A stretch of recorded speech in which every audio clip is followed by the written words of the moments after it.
Hello, everybody, and welcome to the Texas Grand Circuit First Edition, last round, last day, round 9. We have some amazing battles ahead of us. Who is going to win the first edition of this prestigious Texas Grand Circuit event? My name is Emil Stefanov, International Master, and I am here to help you comment on these games, make sense of the openings. Once again, if you are just tuning in or you've not watched the live broadcast before, these are the top 3 boards. Those boards compete in a different separate room, in the posh room, as we called it yesterday in the broadcast, in the YouTube chat. And we can see there's a lot of privacy, a lot of cameras, great production, looking like the set of the Queen's Gambit, or maybe the freestyle events that were going on in Germany. And we already have the first couple of moves played out. So this is our top board. We have Hellboyer versus Grandmaster Nures Delgado. So let's tune into this game. We can pull up our analysis board and figure out what is going on. Let's see. We have already the first couple of moves. So we saw it was a d4, knight f6, c4, e6, knight to f3. So no knight c3. If knight c3 was indeed played, then maybe we would have seen bishop b4. Potentially also d5 was the alternative, going back into the Queen's Gambit lines. But bishop b4, Nimzowicz, it's a good opening, good system if you are trying to play solid. And after knight f3, we do not have a transposition back into Queen's Gambit lines, but instead we have bishop to b4 check. And here I like the move that Hellboyer played, which is indeed knight bd2, not knight fd2, and b6 was played. And after a3, forcing the bishop to make a decision. Are you going to take the knight, or are you going to go back to e7? If you go back to e7, then you kind of wasted the tempo. So instead we get bishop takes d2. And now this peculiar looking move, queen takes d2. This is the way I like to play it as well. It is a very nice way. The reason why we do not take with the bishop is because we've played a3, we would like to play either b4, most likely b4, but b3 is also possible, and get this bishop on the long diagonal. Instead, had we captured with the bishop, it would have been attacked in many lines with knight e4, and by placing it on c3, black will be able to capture it. So this is the idea with this queen takes d2 mysterious move. The idea is to preserve the 2 bishops, have the 2 bishops advantage long term, and the players were blitzing out the moves castle and the move e3, looking to develop with bishop to e2, very logical. And Let's see if we had a move made on the board, and I think we did, and it was indeed pawn to d5, not pawn to d6 and d5. The DGT board there is a little bit awkward, but pawn d5, not even playing bishop b7 yet. This is a very interesting variation by Grandmaster Nures. Maybe, could be potentially looking to play bishop a6 in some lines and trade the light square bishops, depriving white of the two bishops advantage. But d5, once we have Grandmaster Michael Boyer play a move, we will put that on our board. I don't want us to see two pawns on d6 and d5 at the same time and get confused. And how did black spawn an extra pawn? So in the meantime, we're going to wait for Grandmaster Michael Boyer's move. Once again, just a reminder, these games are 30 minutes delayed for anti-cheating purposes, which is always a good thing when we're playing these professional tournaments. So we see d5 and indeed Grandmaster Michael Boyer played b3. And with this move, he's just reinforcing the pawn on c4, making sure that in the event of bishop a6, trying to attack that pawn one more time, there is the move b takes c4. Not choosing to play b4, choosing instead to reinforce the center. And interesting to see, there was also an additional option, maybe to take on d5. That was probably also a very, very interesting line. But instead we have b3 just keeping the center as it is, not wanting to change the pawn structure drastically yet. So let's see what Grandmaster Nures Delgado has prepared in this line. Now only bishop b7. Okay, bishop b7, we can see we can update it on our board. Bishop b7, looking to activate the bishop on this diagonal. That was the idea earlier with b6. And let's see, do we play bishop b2 now? Bishop b2 would be one of those moves where it's just logical. That was what white was trying to play. There is also an option to play bishop b2 and continue to castle. This bishop b2 move will not escape us. There might be moments where if black plays c5 and takes on d4, we might see this bishop have a potential to come out through g5 as well, although I'll be quite surprised. Most logically, the bishop will come through the b2 square. So let's see, what is Grandmaster Michael Boyer thinking? This is a tough match for both of them. Both of these players have 6 points, and if either one of them wins, they will secure first place 100%. There's only a few other people with 6 points out of 8 rounds, so a win here will mean that you are at least dying for the first place, and depending on how the rest of the games go, then you might even win first place. So that's why this will be a big challenge. If both players get to a draw, it will probably not benefit either of them, since some of the other people with 6 points, if they win their games, then they would be winning and clinching the tournament. So interesting to see how this game will develop.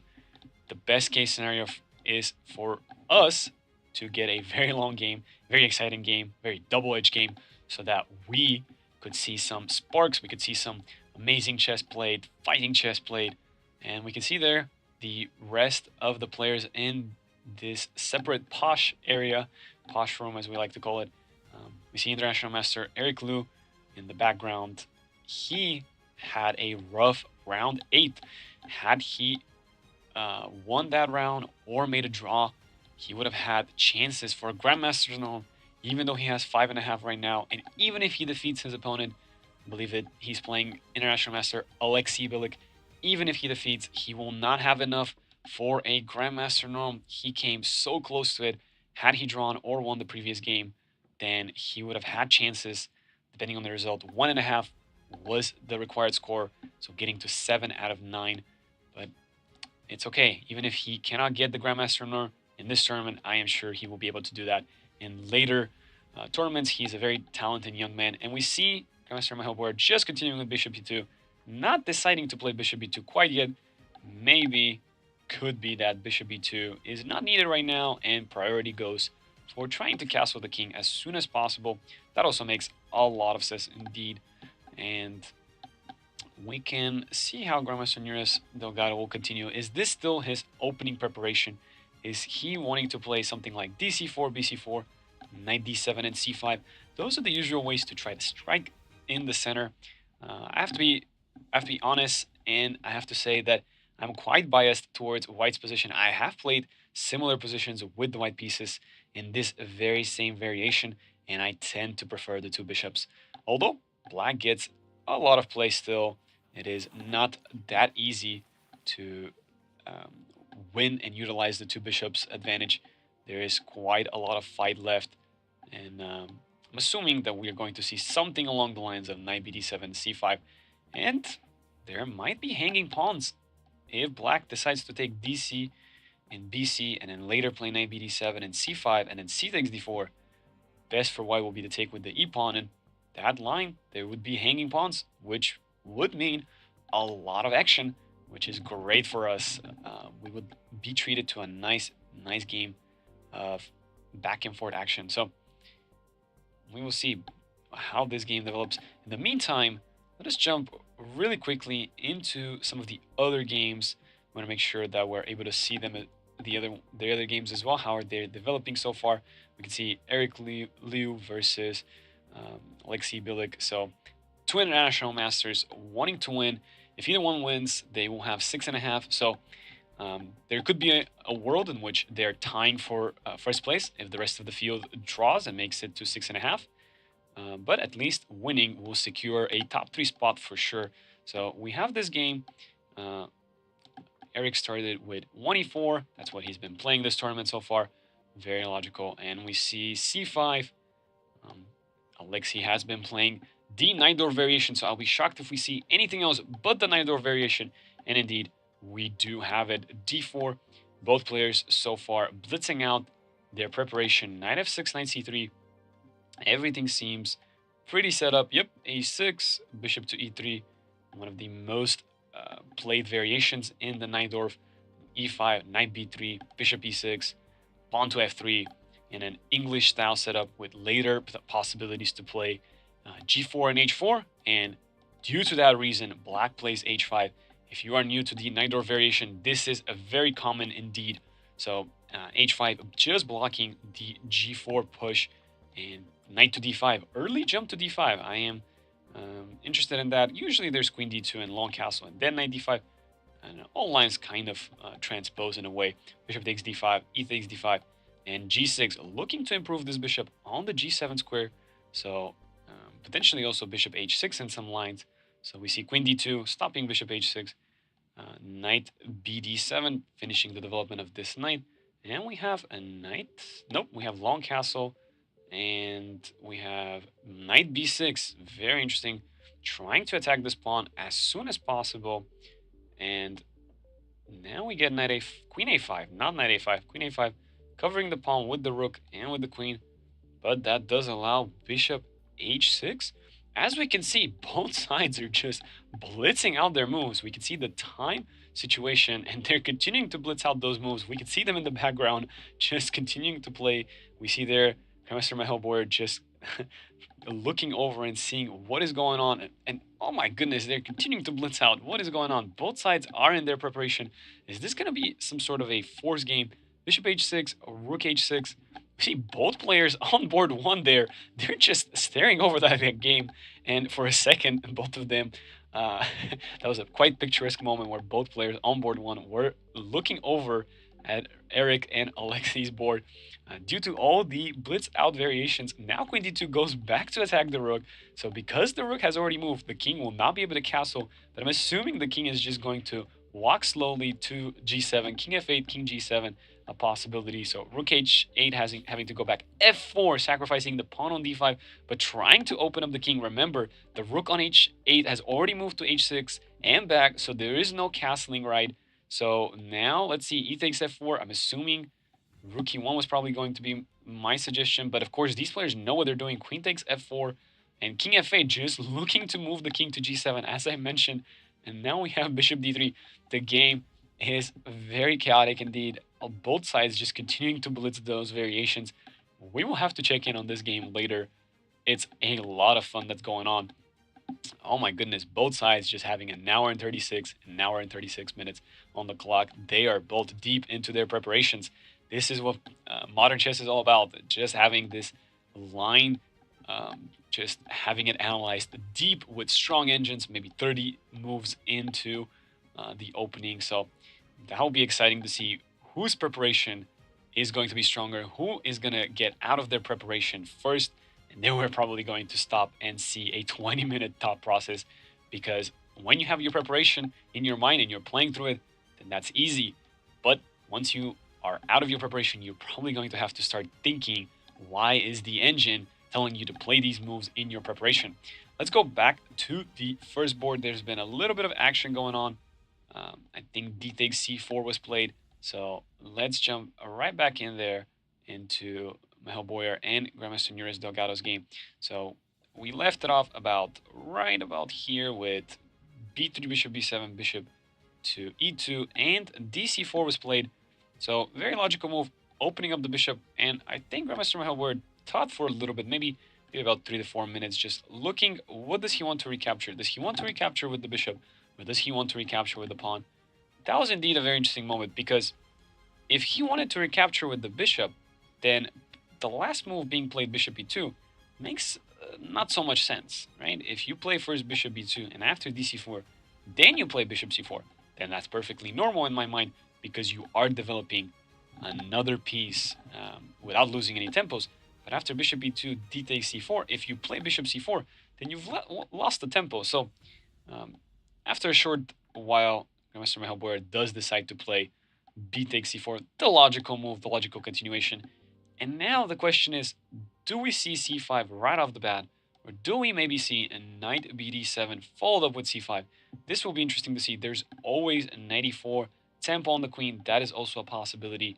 I am not going to be shocked if we do see knight e4, just hitting the queen. Queen will probably have to go to c2. That was always White's idea.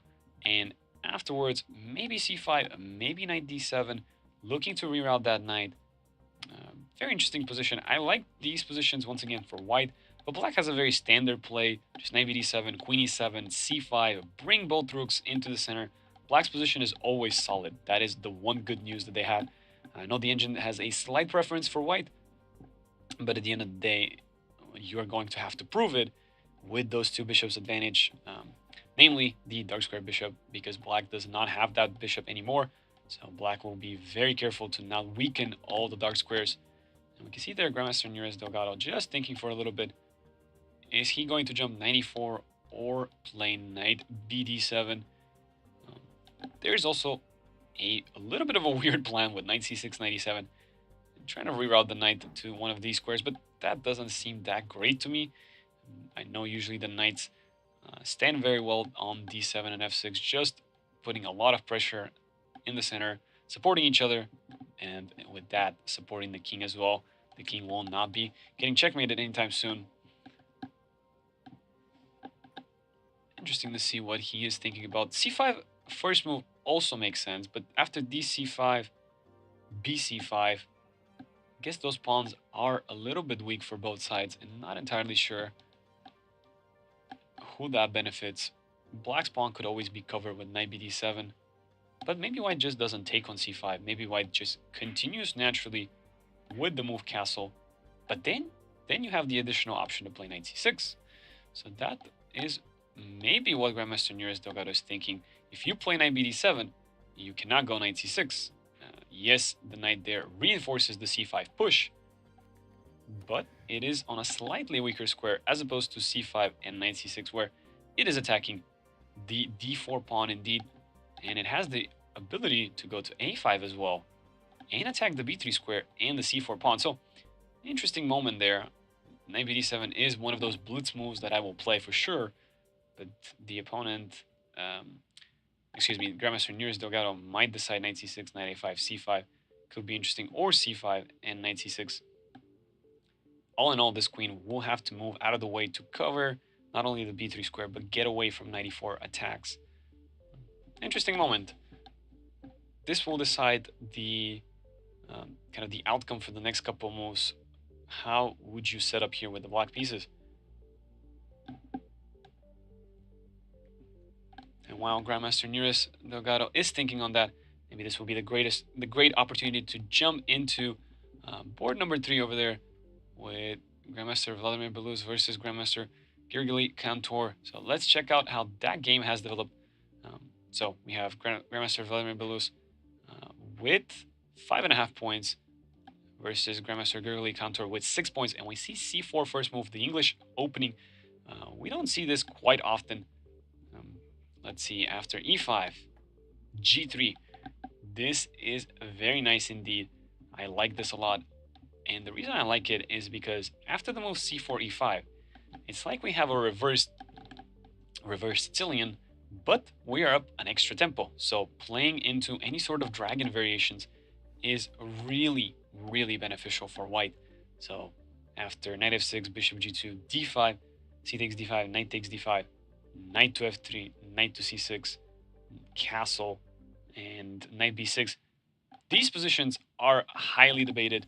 There's a lot of theory in these variations, despite the fact that black is going to be playing with either bishop d6 or bishop e7 in castle, not going for any aggressive options with long castle due to the fact that they just don't have the time to set up right now with all these moves. It will take them quite a lot of time.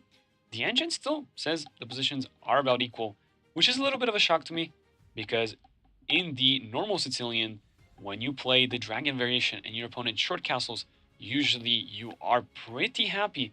But the engine is imperative that these are just okay for black. And b3, a little bit of a sideline. This is not usually the move that is played at this level. There's also knight c3 and b4.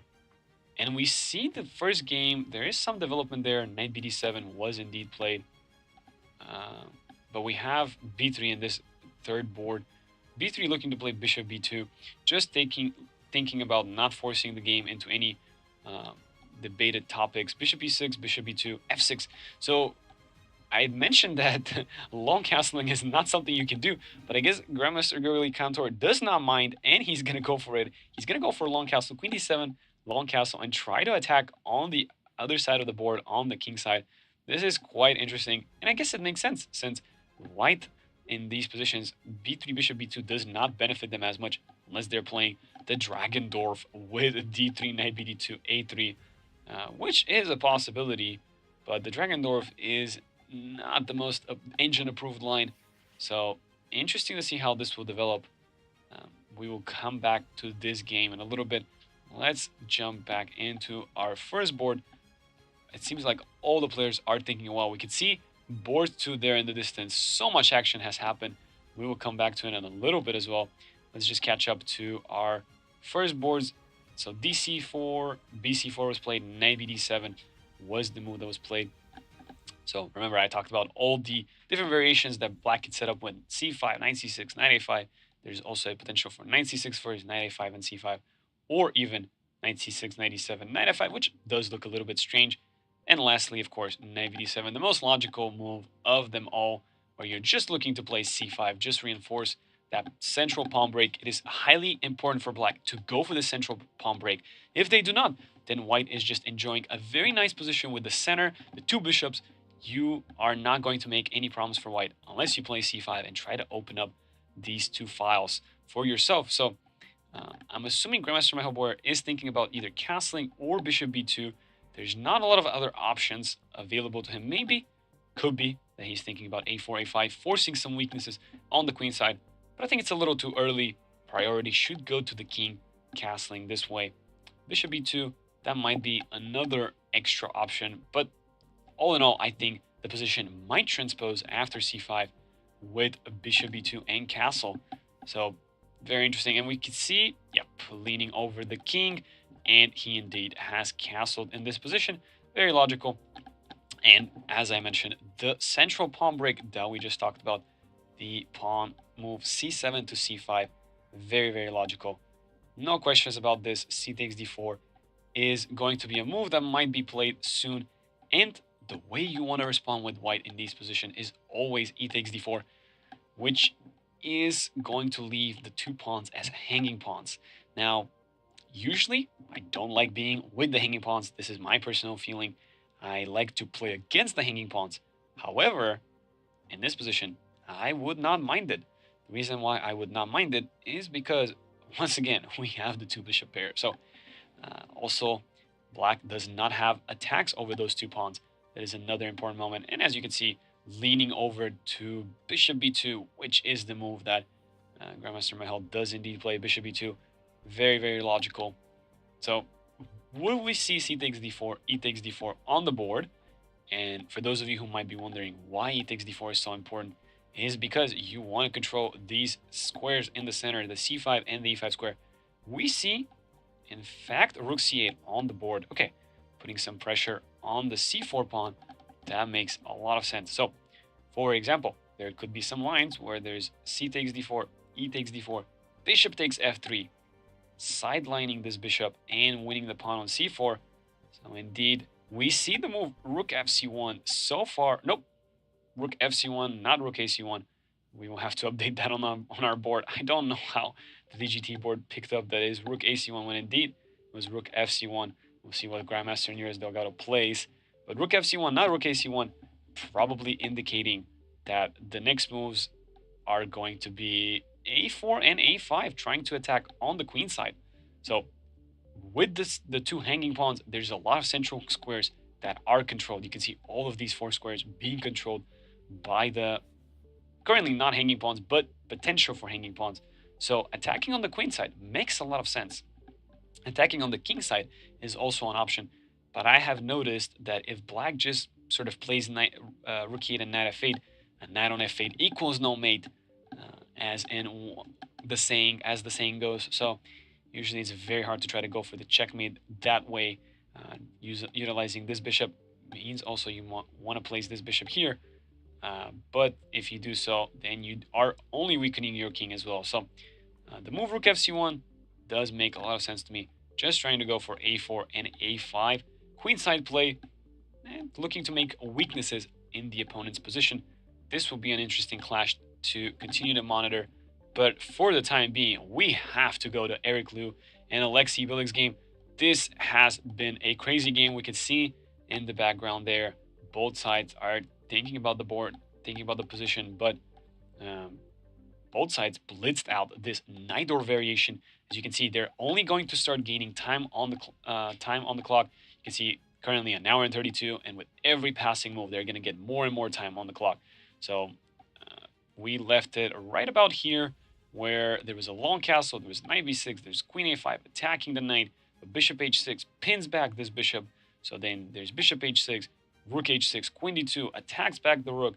Remember, the rook has moved, so there's no castling right for black. Therefore, Eric strikes with f4 as soon as possible, trying to open up the king. Does not give a check yet, but takes the pawn. And king f8, trying to get this king to g7, makes perfect sense. Then bishop d3, trying to attack maybe... Oops, so sorry. Maybe trying to attack onto the f file. Very, very logical as well. And then we see king g7 just getting away from the x-ray. Logical move indeed. And now we see knight d4. Watch out for this knight just jumping all over the place. This is quite the scary position, but both sides know what they're doing. Rook e8 just giving the king some extra squares.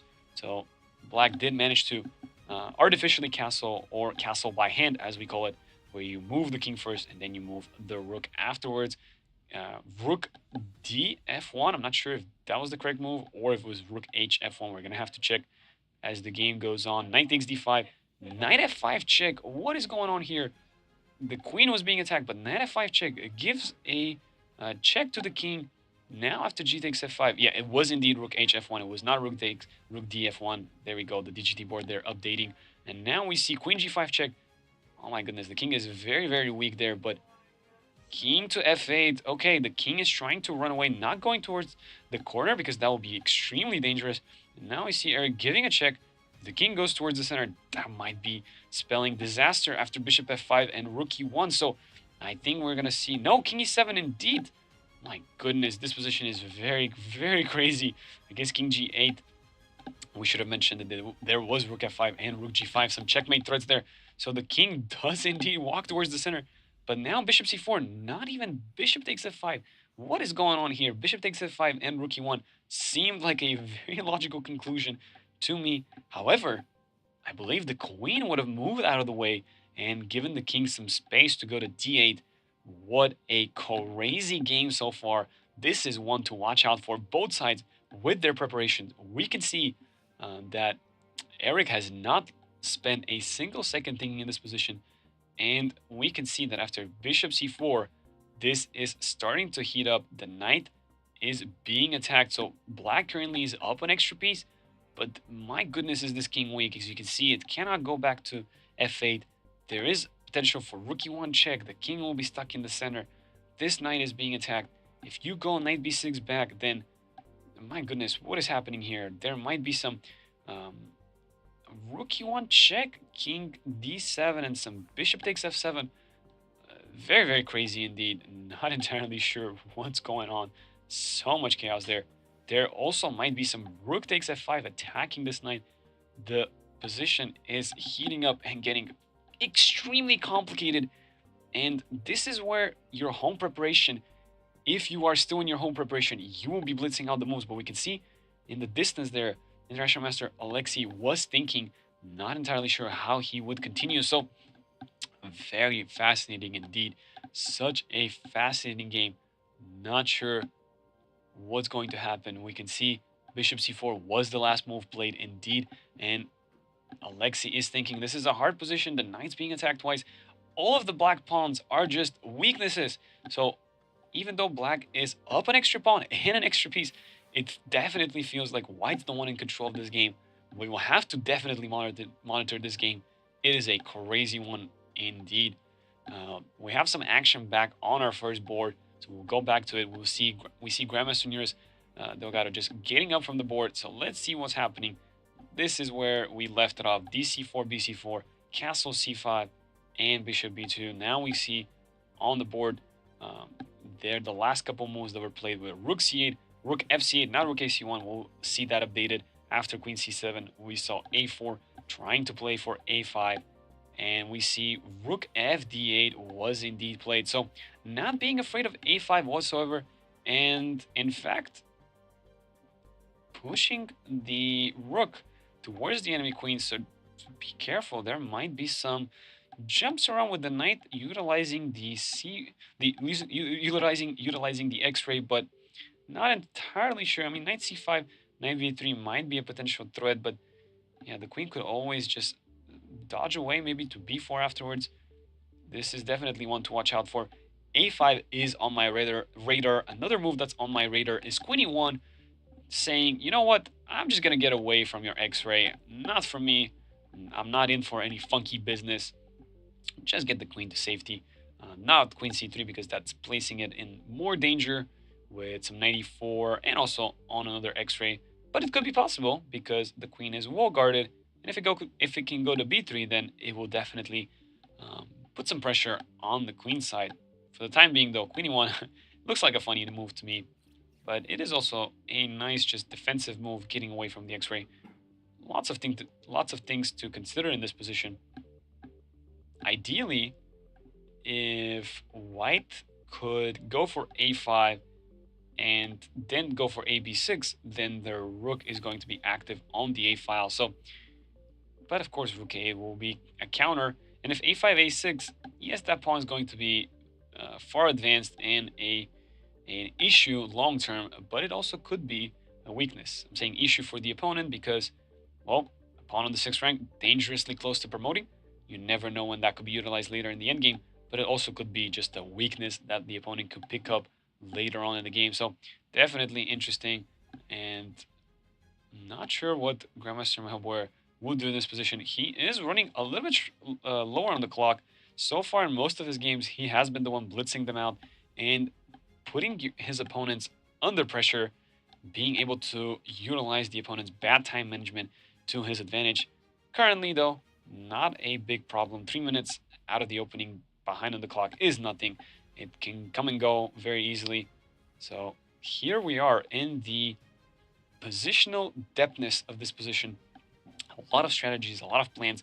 Black position, as I mentioned, this is the idea. Very compact. Every single piece is actively placed. Every single piece is very well positioned, where it almost feels like there's not a single way that white can break through black's position. Everything is guarded. The king is well protected. The bishop is working on this diagonal.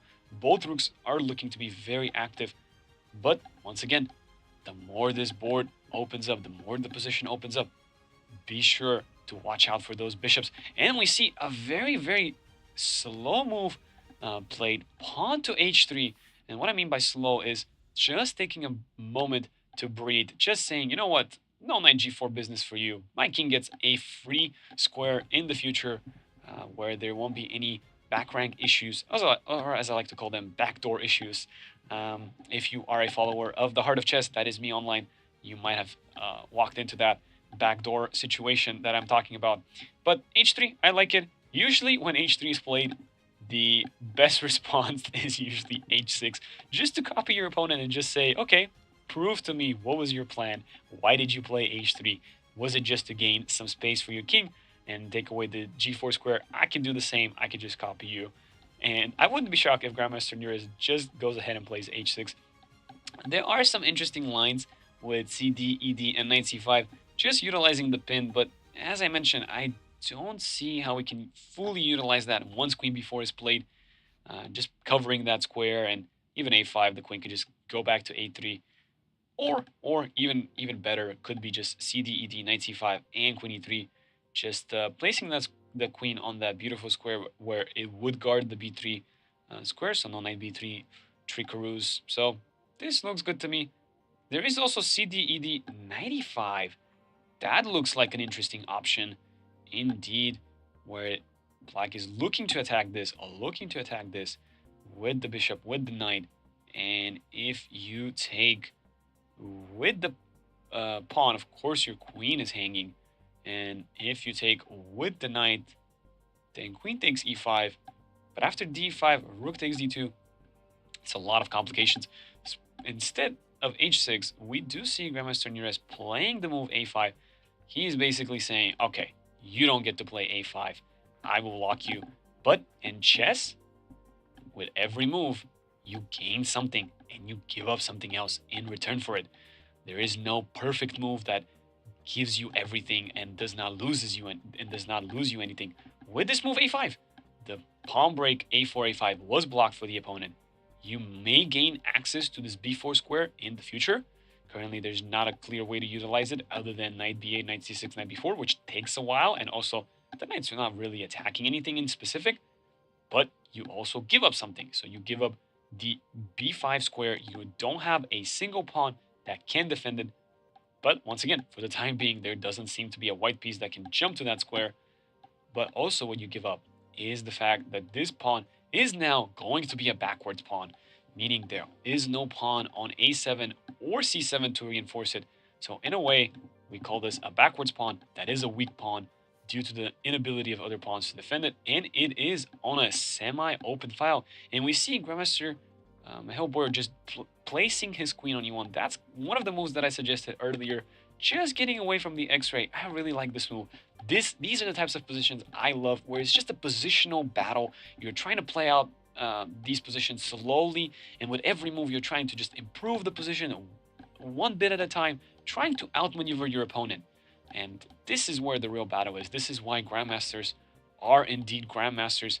And what do we see? Do we see a draw on board 3? We see Grandmaster Belus just walking there, and the pieces are placed back in their starting position. So maybe we can tune in a little bit into that game. But this strategic battle is going to be so rich. I love it. No, okay, the pieces are not placed back on board 3. It looked like it, but yeah, Grandmaster Gurgly Kantor is still there. So they are still playing out. I would have been shocked if both players agreed to a draw. That would have been crazy in my mind, because we are playing for the top places. These are the top 3 boards. If you draw right now, you give so many chances to so many other people to catch up to your position. So definitely want to be playing for the win. Win or die, as the expression goes. Just if you can win in this situation, you are ensured top 3 and potentially even more, depending on how the rest of the results go. So very, very interesting development of this board. And maybe we can jump quickly back into the top 3 boards. Into that board that I was talking about. Board 3, Vladimir Belos versus Gurgly Kantor. So we left it where Grandmaster Kantor was looking like he was going to long castle with Queen d7 and preparing the long castle. So after knight c3, do we see a move by Master Gurgly Kantor? We see Queen d7 on the board, looking for that bishop h3, looking to long castle, play this position as a normal dragon variation, despite being a tempo down, despite having already placed the knight to b6. And the reason I'm saying a tempo down is because this comes from the black side. These positions, you can get them from the white's point of view, because it is a reverse Sicilian dragon variation, having played the first move c4 and e5. And let's see, Grandmaster Blues played queen c1. Quite an interesting move. Not quite certain with the idea of this move. Other than bishop a3, I do not see another idea. This is new to me. I have never seen this. And Grandmaster Vladimir Belus looks like he's in his opening preparation. And now in 32 minutes. And Grandmaster Cantor is thinking about this move. Not sure how he would continue. And certainly, I am not sure either. This is something new. This does not look like a normal plan in the Sicilian dragon. Other than bishop a3, I cannot look into any other ideas. Just trying to exchange those dark square bishops and maybe getting the queen to a3, but does feel a little weird. Maybe the future idea would be to have control over the c5 square. So for example, if bishop a3, let's say castle long, bishop a3, queen a3, potentially looking to play this move knight e4 and knight c5, that might be quite interesting indeed. So definitely a fascinating position. And we see knight d5 was played, and we see d4, another move that was just kind of quickly played. Lots of complications in this one. Very interesting that the last move was queen c1 and only now d4. It feels like we were pulling the queen away from the action on the d file, but maybe we want to play rook d1 and reinforce the d file this way. This looks like some creative chess and a good opening preparation by Grandmaster Vladimir Velos. He might be able to outplay Grandmaster Cantor in this position. Very, very interesting indeed. So knight takes c3 was played, bishop takes c3, and yeah, a lot of time to think in this position. Not sure why you cannot take probably rook d1, pinning you back and regaining that pawn. So the move queen c1 might have this idea, just leaving the d1 square for the rook to be able to pin the enemy queen back on d7. So very, very interesting indeed. So let's go back into the second board, Eric Liu versus Alexei Bilik. Let's see if there's any action. We left it off right about here, this crazy position with king f8, king g7, knight d4, and it was rook hf1. The DGT board will update. Knight f5 was the piece sacrifice, bringing out the king here, and bishop c4, attacking this knight on d5. It does not seem that the position has changed, or maybe it has. Let's see if we can update our board. There is rook h8, counter-attacking the queen. So that was indeed played, and let's see how the position will develop. There's a lot of complications here. Do we play queen g5? Do we play check? Do we play queen g7? That might walk into rook h7, but maybe that's exactly what we want. But also queen g7 might walk into queen g8, just attacking the queen. And is there a way, maybe queen g8 and bishop d5? Is that going to be just an equal rook endgame? This is very chaotic. Queen g7, rook h7. Also rook g8 is a possibility. Queen g5, queen f5, also a possibility. Very, very crazy position. Not entirely sure what Eric does. It seems like Alexei was still in his prep, so it might be in fact that Eric is out of his prep and just thinking about this position. It looked like Alexei was out of his prep, but no. As we can see on the clock, the last thing that happened was rook h8, and Eric is thinking about this position. Don't be fooled by the clock there, 136. It still hasn't updated since the last move. So we'll see. We'll catch you up on this game in a little bit. Let's go back to our first board one more time. Has the position changed? Not really. Grandmaster Michael Boyer is still thinking in this position what to do. Let's catch you up to speed on the analysis board. And this little move here, h3 and a5, I liked this little move, queen e1. To be fair, I was going to be a huge fan of the move h6, just copying white, giving black that extra square, so no back rank checkmate is possible. But after a5, queen to e1 was played, and As we can see on the clock over there, Grandmaster Nearest has an hour and 14 minutes.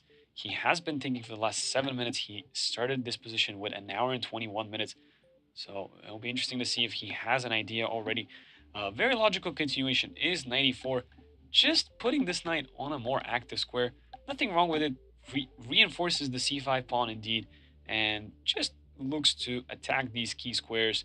Potentially, you could also reroute it back to d6. That might be very interesting. But indeed, we have something else.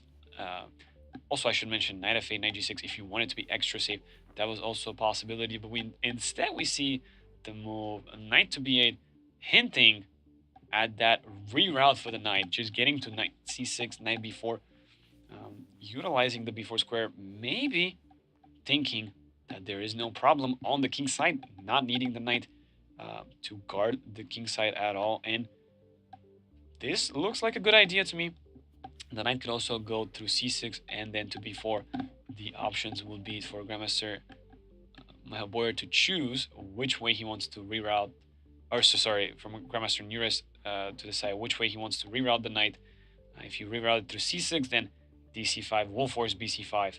If you reroute it through a6, you might have the additional option of taking knight c5, bc5, or queen c5. So it gives you more options. But placing the knight on the edge of the board, long term, if things heat up on the king side, it might not be the best. So definitely looking to bring this knight here, but afterwards, I'm not quite certain what the knight does. Obviously, it attacks those three key squares, a2, c2, and d3. But all of these squares are covered by white. So not quite positive what the idea is. Of course, it would be pretty nice for white if they could play knight e5, f4, and just get this queen to g3. Make it all make sense, right? All the pieces will be beautifully positioned, ready for some action on the king side. This looks exciting to me. With this move, knight e5, knight c6, we will most likely follow it up with f4, but that would lead to crazy complications indeed. So not quite certain if Grandmaster Boyer wants to go for these complications where he will have a pawn on e5, and it will be taking away key squares in the center, but maybe the attack won't be quite as easy as we think. Another interesting idea is to kind of regroup this rook, maybe through c3, but of course that would just allow this knight to have some purpose on the a2 square, so maybe not quite yet, but watch out for this rook lift. It might happen in later stages. And of course, we should mention the most obvious move, which we should mention dc5. And why is that the most obvious move? Well, you could spoil the opponent's pawn structure on the king side by taking on f6, forcing gf6, and just claiming, you know what, your king on g8 is slightly weakened, and you still have that backwards pawn on b6. So I do see this being a possibility. We saw there a little bit of a hesitation. Grandmaster Boyer had his hand raised. Maybe he was looking to play dc5. I'm not entirely sure if that's what he was looking at. Yeah, indeed, dc5 was played. This is a little bit of a shocker to me. I guess he is ready to just play bishop f6. That is the only conclusion that I can see. Of course, he may have secondary ideas, such as if queen c5, there could be a very interesting idea indeed to play knight d4, knight b5, doing something like what black is doing, but the knight will leave the king side. Don't quite like this plan. The knight on b5, yes, it looks amazing, but it doesn't really attack anything. So, in fact, the move that I'm thinking about is b takes c5, just controlling the d4 squares and the b4 squares, but be on the lookout for this bishop f6, gf6, and queen c3 coming back to attack that f6 pawn. So it might be time to take with the queen, and after bishop f6, gf6, queen to c3. This is a hard moment. How do you defend the pawn on f6? It is not quite easy indeed. Maybe the move will be pawn to f5, and just hoping to survive there. Maybe some knight d7 back, and there's always queen f8 if you need it. So maybe the king is perfectly fine. There's not enough attackers for white to really pose any dangerous tricks on the king side. Maybe after the move f5. Definitely an interesting position though. The reason why dc5 is quite a committal move, ladies and gentlemen, is because after dc5, you are relinquishing the center. Here you have more central pawns, two pawns as opposed to one in the center. So you are controlling a lot more squares. And if c takes d4, e takes d4, you will continue to control a lot of squares. You won't have the hanging pawns, but those are quite dangerous indeed.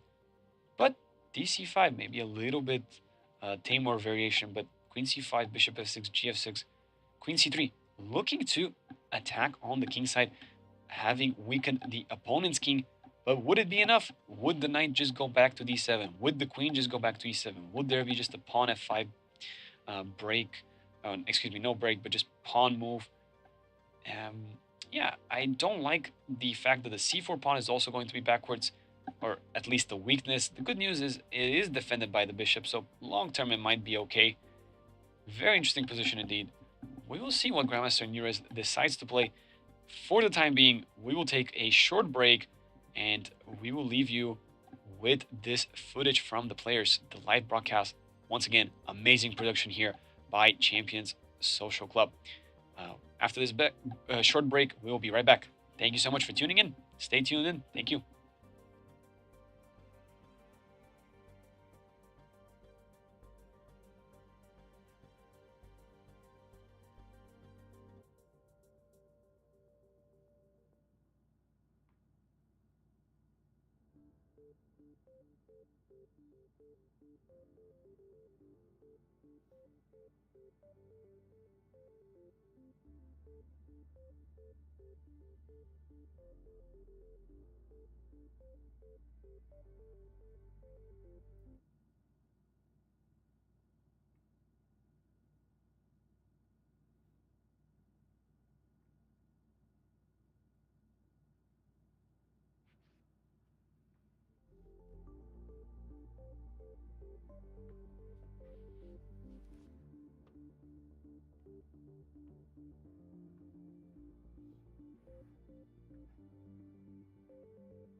Welcome back, everybody. For those of you who are just tuning in, my name is Emil Stefano, International Master.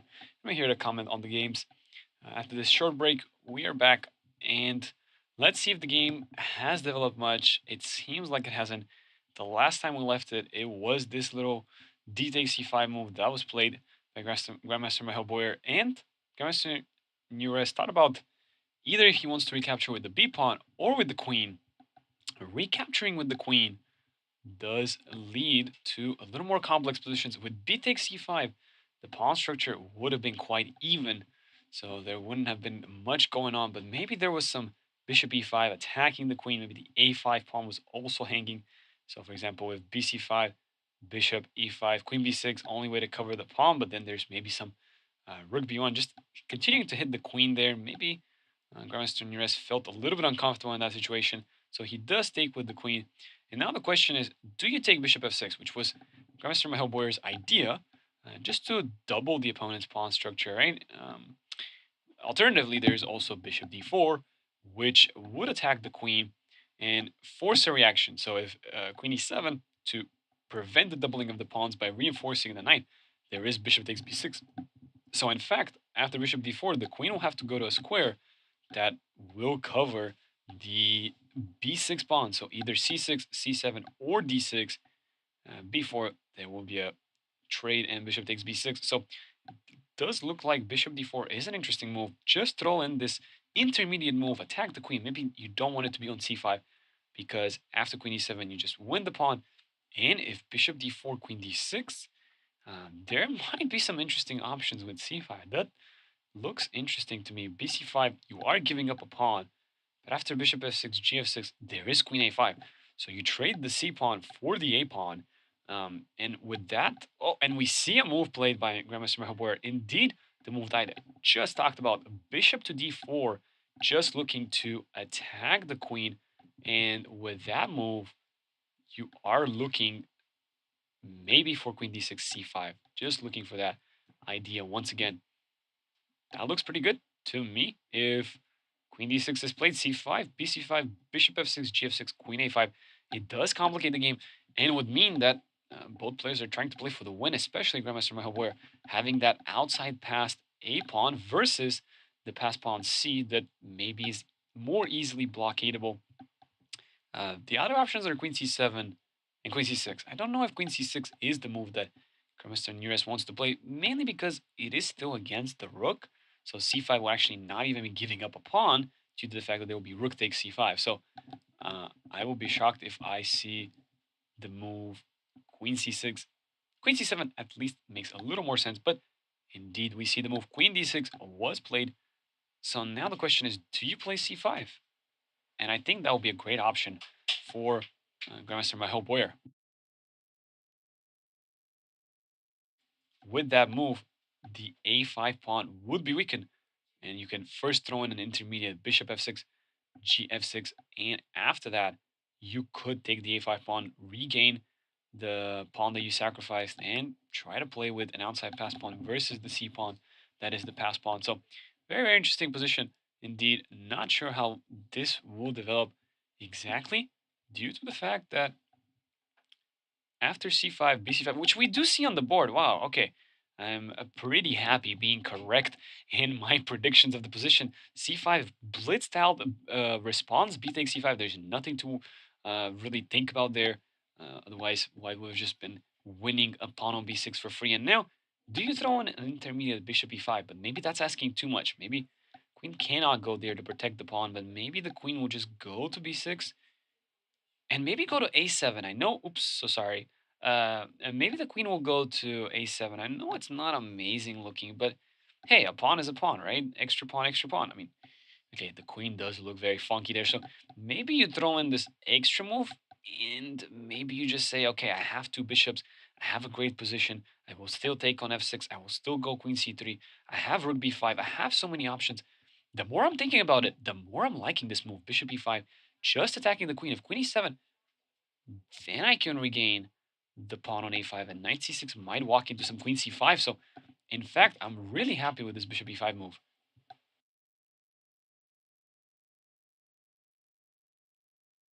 Let's see if that is exactly what my help player plays. I'm predicting this might be played, but yeah, it's very complicated indeed. Because if queen e7, we just win this pawn, we're pretty happy with the outcome. If knight c6, queen c5 looks like I'm winning another pawn, I'm pretty happy about that outcome as well. So yeah, it looks really good to me where if queen b6 is played to defend this pawn, maybe rook b1, force this queen to go to a7. That queen is looking really bad. Then you take the knight, and then you go queen c3, and you are just playing down a pawn, but maybe it's fantastic position.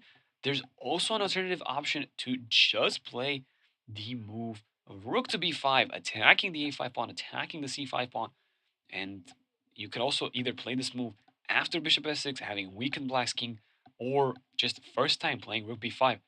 This looks like a great position for Grandmaster Michael Boyer, but indeed he takes bishop takes f6. I am not sure if he considered this move enough. Maybe he did. Maybe there's something he did not like about bishop e5. But we see bishop takes f6 played out, g takes f6 blitzed out, and queen takes a5 blitzed out. So now we have a brand new position in front of us. Very complex indeed. One side has the passed a pawn. The other side has the passed c pawn. But there's a crucial difference in the position. The black king is a little more exposed. As we can see, this pawn was made to take on f6. The king is a little bit more exposed. Currently, no dangers whatsoever. There is no piece that can attack the black king. But long term, that might be a problem for black indeed. Long term, also, the a pawn might be more dangerous than the c pawn. But if this c pawn starts rolling down the board before the a pawn, then you could see it will be blocking the bishop's diagonal, and that diagonal is very useful for the pawn on a4 because if it reaches to a6, it is reinforced by the bishop. Very, very specific position, very chaotic position. Not entirely sure what is going to happen. So we will tune back into this game. Let us see how the action has developed on board 2. This game, board 2, Eric Liu versus Alexei Bilik, was a fascinating one. So let's catch up to where we last left off. This was some crazy night of preparation by both sides. Both sides knew what they were doing.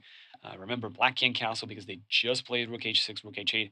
Very creative game by both players, or should I say, creative home preparations for both sides because both sides have been blitzing out the options. Bishop D3, King G7, Knight D4, and then this beautiful move, Knight F5 came in with it was Rook HF1, not Rook DF1. There, the DGT board has some issues picking that out. But Queen G5 check and Queen to H6 check, forcing the King to E7. If King to G8, then Rook F5, Rook G5 looks impossible to stop. That was very powerful indeed. So we do in fact see King E7 walking forward, and then Bishop C4 attacking the knight. But then Rook H8 was played, attacking the queen. And maybe this is where Eric went out of preparation because we could see, nope, he blitzed out the move pretty easily. And we saw now a decision made by Alexei. Let's see where he went. He went 94. If you play King D7, this does look very, very concrete. Might be failing in this position to continue to maintain the king on that position. With 94, the good news is that your knight is actually not hanging due to the fact that the queen is being attacked. Now, I am not quite certain what Alexei did not like could be queen g7, just putting more pressure on the f7 pawn. But it's curious that he played rook d e1 check. I would have spent so much time thinking, reflecting on this position and trying to imagine, do I play rook fe1, keep this rook active, or do I go with the other rook indeed? But rook d1, it looks like it's pulling the rook away from where the action is. I'm not quite certain if that was the best move, but he spent a little bit of time, so maybe there are some very crazy computer lines that tell us, oh yeah, for sure, White was supposed to play rook d1, but of course, more natural to me does look rook fe1, keep the rooks going this way, more central, but rook d1 was played in 94, so now the queen is being attacked, so watch out for that queen. So queen g7, by the way, also an interesting option would have been queen g5 check, due to the fact that the knight would have not been able to capture the queen, simply due to the fact that it is pinned. But king f8 would have been played, and I guess after that, queen takes f5 is a really good move. It almost looks like it's winning. I don't understand this position quite well. What is going on? Both knights are hanging, and checkmate will be the threat. So I don't really get it. And if knight d to f6 blocking, I mean, surely there was some rook takes e4, some crazy variations, but maybe all that they do is just bring the position into a draw. Queen f7, queen e7. Fascinating, fascinating chess. Queen g5, knight df6. Maybe we could have played rook takes f5, but maybe king d7 nonetheless. What a crazy position it is. And if rook takes e4, then it looks like it's sufficient, but no, the king just starts running away. What a game. What a game indeed. Lastly, queen f5. What is wrong with that? Maybe d5. Wow. Wow. Oh, wow. That's all I have to say about that. Incredible. I am not certain what is going on in that position. But queen g7 was chosen by Eric. You could see the time, though. Billick spent so much time on this move because he was most likely out of his preparation. He had to realize why king d7 was not a good move. I'm assuming queen g7, putting pressure on the f7 pawn was probably the reason, but then there was queen f8, so I'm really confused, to be honest. Not able to understand it. King d7, maybe queen d2 was the move. But then why did we play the rook on d2 e1? It could be that the engine, excuse me, that the DGT board is once again a little bit off, and it is in fact the rook on f that gives the check to e1. That I will not write that out. So 94. Let's see how Eric reacted. Queen g7, and Billy played queen f8 very quickly. It looks like, yes, indeed, it was the rook on fe1. Okay, that makes a lot more sense. It is not, in fact, rook d1. For some reason, the GGT board picking up the wrong rook that was placed on e1, but eventually correcting itself. So yes, indeed, this was the position. So queen takes f8, and after rook a takes f8, Billy spent so much time in this position thinking which rook recaptures. Is it this one or this one? He chose the a rook, and after bishop takes or rook takes d5, finally Eric has regained his extra or deficit in the material. He has now, he's only down an extra pawn because black does indeed have 6 pawns, white has 5, but all of these pawns are extremely weak. So, in fact, white seems to be having the upper hand. This king is in danger, this knight is pinned, this pawn is in danger, but maybe everything can be protected very easily with king f6. So, quite interesting. Afterwards, rook f1, maybe the pawn is just hanging, so not entirely sure how we continue. Let's tune back into our board one. There's some action going on there. Let's see what happened exactly. So we have this position played out, and we left it right about here where knight b8 was played indeed, and dc5, queen c5, bishop d4, intermediate move. Now my board decided not to play bishop e5, continuing to pursue the queen, which would have been a very interesting option. After queen b6, rook b1, force the queen to a7, and maybe just take on f6 and play rook b5 and attack this pawn, attack this pawn. Maybe it would have been an interesting line. I'm curious to see what the engine would have thought about that. But instead, we see bishop f6, gf6, queen a5 quickly played. And the move that was played was indeed bishop d5. Let's try to dissect this move.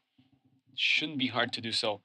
again, it is about these pawns. They are both passed, so whichever one can be pushed and sustained, then that side will be benefiting. So I'm assuming the idea is indeed to play c5, c4, block this bishop's diagonal. Therefore, the a pawn would be less powerful to be pushed. Very complicated position indeed. Not sure which side is better at all. It looks to me that white may have slight advantages long term due to the fact that the black king is weakened. As we can see, this pawn was made to go to f6 earlier with bishop f6, gf6, and we can see queen c3 is played. Exactly what I'm talking about. The pawn is hit. You might have to play f5 to just make sure you don't lose that pawn. You reinforce the e4 square so no e3, e4 pawn break can happen to you. But all the dark squares would be weakened. So watch out. There might be some action happening on the king side. Although white has no ways of bringing their pieces around, I am already thinking about a5, rook a4. Bringing the rook all the way over to h4 might be a very ingenious way of attacking on the king side. I am super excited about this game. Grandmaster Nunes is in a little bit of pressure, but maybe he could play c5. His plan should most likely be to remove this queen on c3. That is a powerful and a beautiful queen. So even if you play c4, how would you remove the queen? That is going to be the question of the day.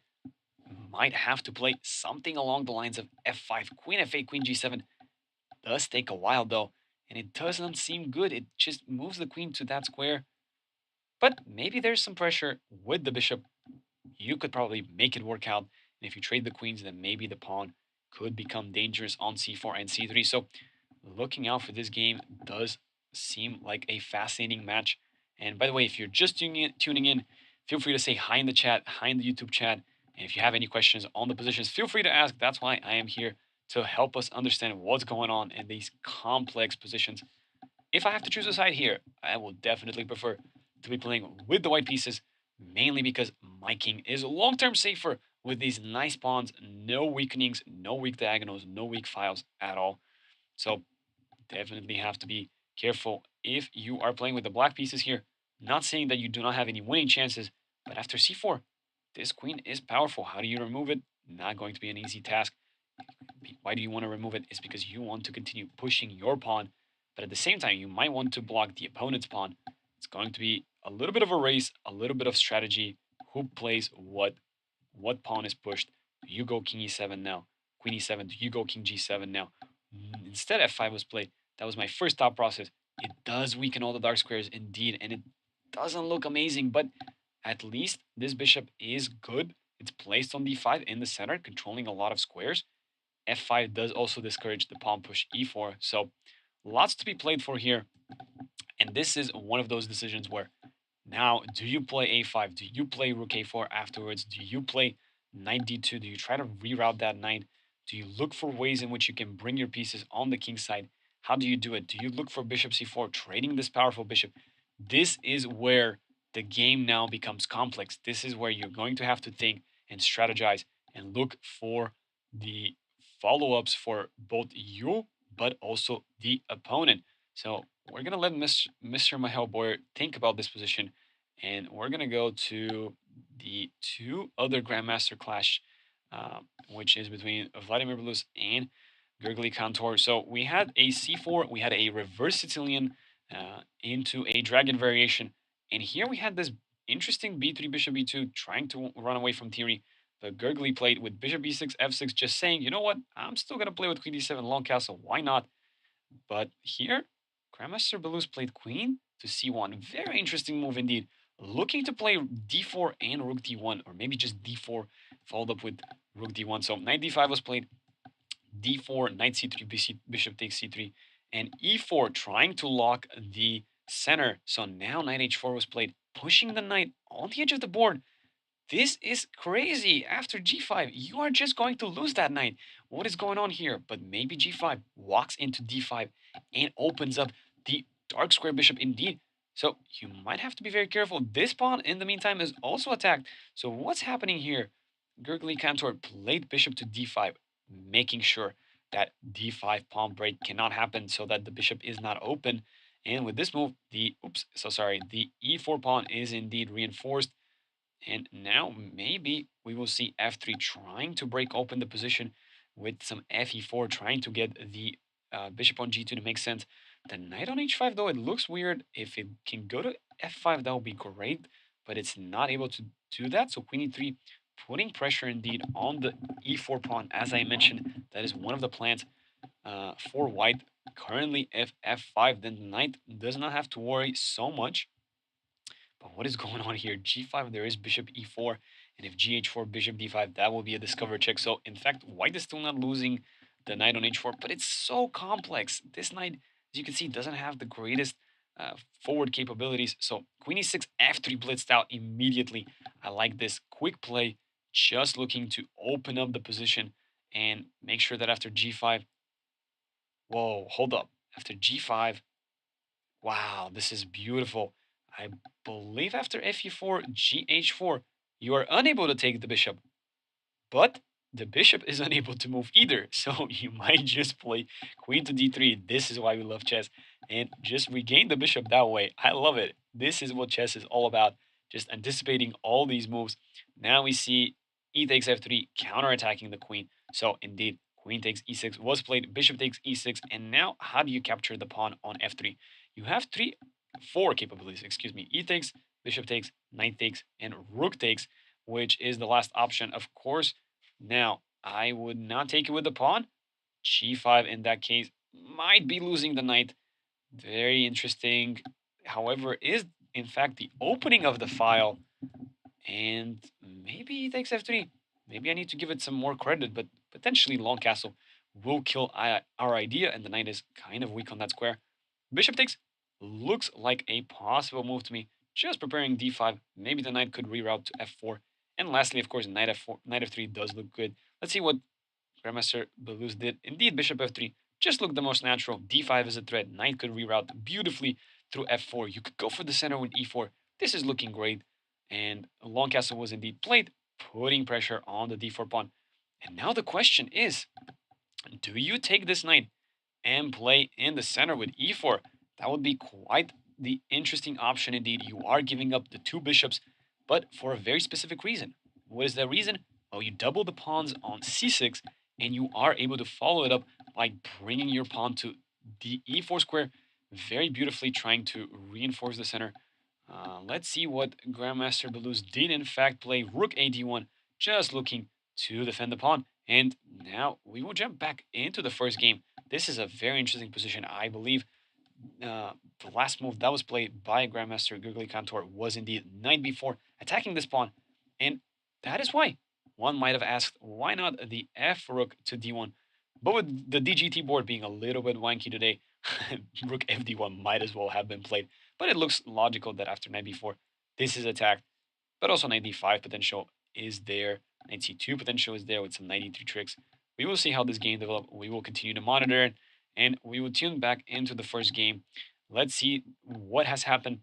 A lot of things have developed. a5 was indeed played, but Grandmaster Nuris blitzed out a response indeed. So we left it right here where bishop d4 and bishop f6 were played.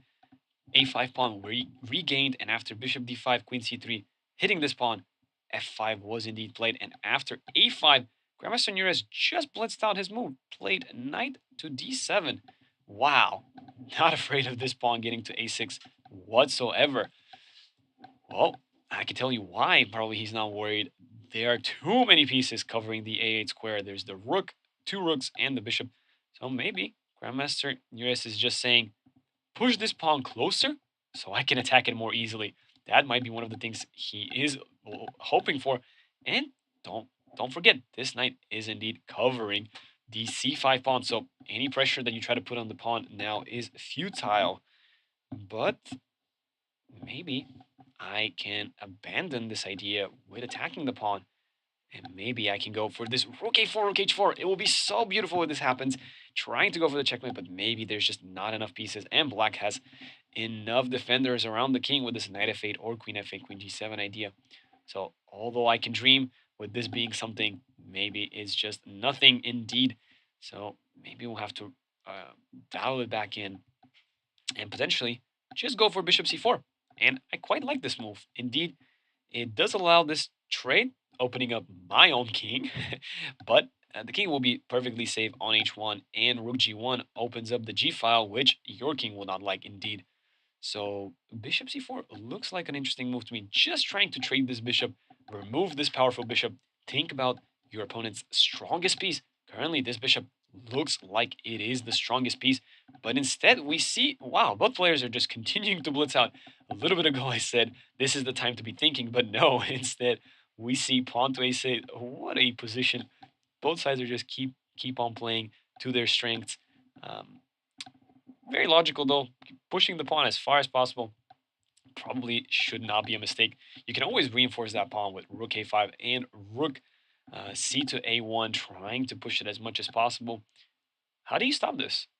This is curious because the c5 pawn now has decided that, okay, we're not going to push it, the knight covers it. So then what is going to happen? Maybe the bishop physically blocks that pawn by going bishop a8 back, but then one begs the question, why did we play bishop d5 earlier? Maybe Grandmaster Nunes is going to change the way he approaches this position. I'm not quite certain, but this would be probably a really good moment for us to go into the Lead Chess broadcast before these games develop too quickly. Let's go ahead and fade out our analysis board here. Once again, to just remind everybody, we are showing you those top three games. Again, they're being played in a different room, so they're not on the Lead Chess broadcast. So maybe we can pull the Lead Chess broadcast when we just take a short little break, and we'll be right back.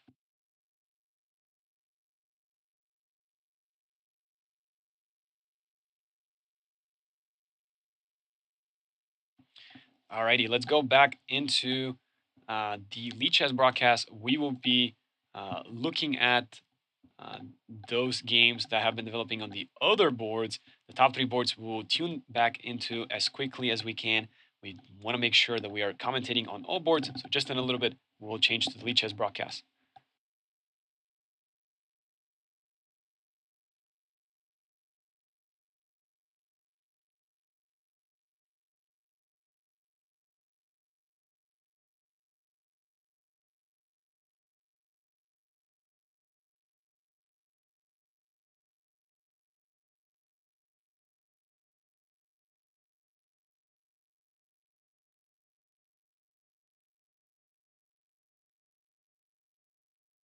And just in a little bit, uh, just dealing with some technical issues, and we'll get this live stream up. We can see there Grandmaster News looking for a move, but we will come back to that game in a little bit. Let's check out the rest of the boards. What's going on? What's happening? Let's tune into my fellow UTD alumni, Zura Javahadze, with the black pieces playing against a youngster, Kao Wang. So let's look at into the opening. Let's figure out what happened in this position. E4, G6, and after d4, Zura is going for the win with g6, giving up the center, and going for some King's Indian setup indeed. Bishop c4, queen e2. Very interesting play by Kao Wang. Just going for e5. Wow, is this some home prep? It looks like it's home prep. This bishop c4 and queen e2. Very interesting. Never seen this before. As we can see, the bar is just on the equal, but after knight c6, e5. This looks very much. Wow. Wow. Oh, wow. E takes f6. This is a queen sacrifice. Oh, my goodness. 92 fg7 attacks the rook. You have to move the rook. And the evaluation of the position is just about equal. A whole queen and two pawns for the three minor pieces. On paper, black should be better. The queen is worth 9 points. The minor pieces are worth 9 points, but there's two extra pawns there. So on paper, black has two extra points of material, but the bar is saying 0-0. Very interesting home preparation by Kyle Wang. This is a very interesting line, but bishop g5, not the exact line that the engine wanted to play. Engine was more interested in bishop h6, rook g8, and long castling, playing this with a tempo, maybe bringing the rook here, maybe going h4, h5, maybe playing knight f4. This looked a little more interesting per the engine, but bishop g5, it also looks natural because it is trying to stop e6. And this move, bishop e6, wow, what a hard move to play. This does not seem like something that a human will play, just to double your own pawns and leave a lot of weaknesses around the light squares. So does not look logical to do that. So instead, we get c6 by Zura. That looks more logical to me. d5, getting ready to shut down these two pieces. A long castle nonetheless. Now be careful. If d5, you are walking into some piece sacrifices. It's all about piece activity. We can see here white is just trying to checkmate the enemy king. Wow, what a position. So Zura, of course, does not fall for this and plays the move queen a5, looking to attack the bishop on g5. So we do indeed get h4. And now b5, counterattacking this bishop. And now knight d4 is the engine's move. Oh my goodness, what is going on here with rook he1? This would have been some crazy line. Maybe I need to look into this line myself. This has received the Mad Dog variation name, the Queenie 2. Okay, 11 year in the YouTube chat telling us the Mad Dog variation name is apparently the variation. But it seems like Zura knew what to do. He wasn't shaken. I would have been definitely shaken. I've never seen anyone play this before. Maybe it's a very rare variation, but we see indeed long castle, queen a5, and we see the move b5, bishop e3, and b4 attacking the knight. And again, knight d4 is what the engine wants to do. Oh my goodness, this is crazy. 94 indeed. We're going in the wrong direction. d5 again. Knight d4 is what's needed. Knight g3. It looks like the pieces are backing away, and white's advantage is going to, or white's active play is dwindling away. Instead, here it looks like Zura is in control. f6. Now the rook actually makes sense. Bishop has to slide back. Rook f7, rook h e1 potential.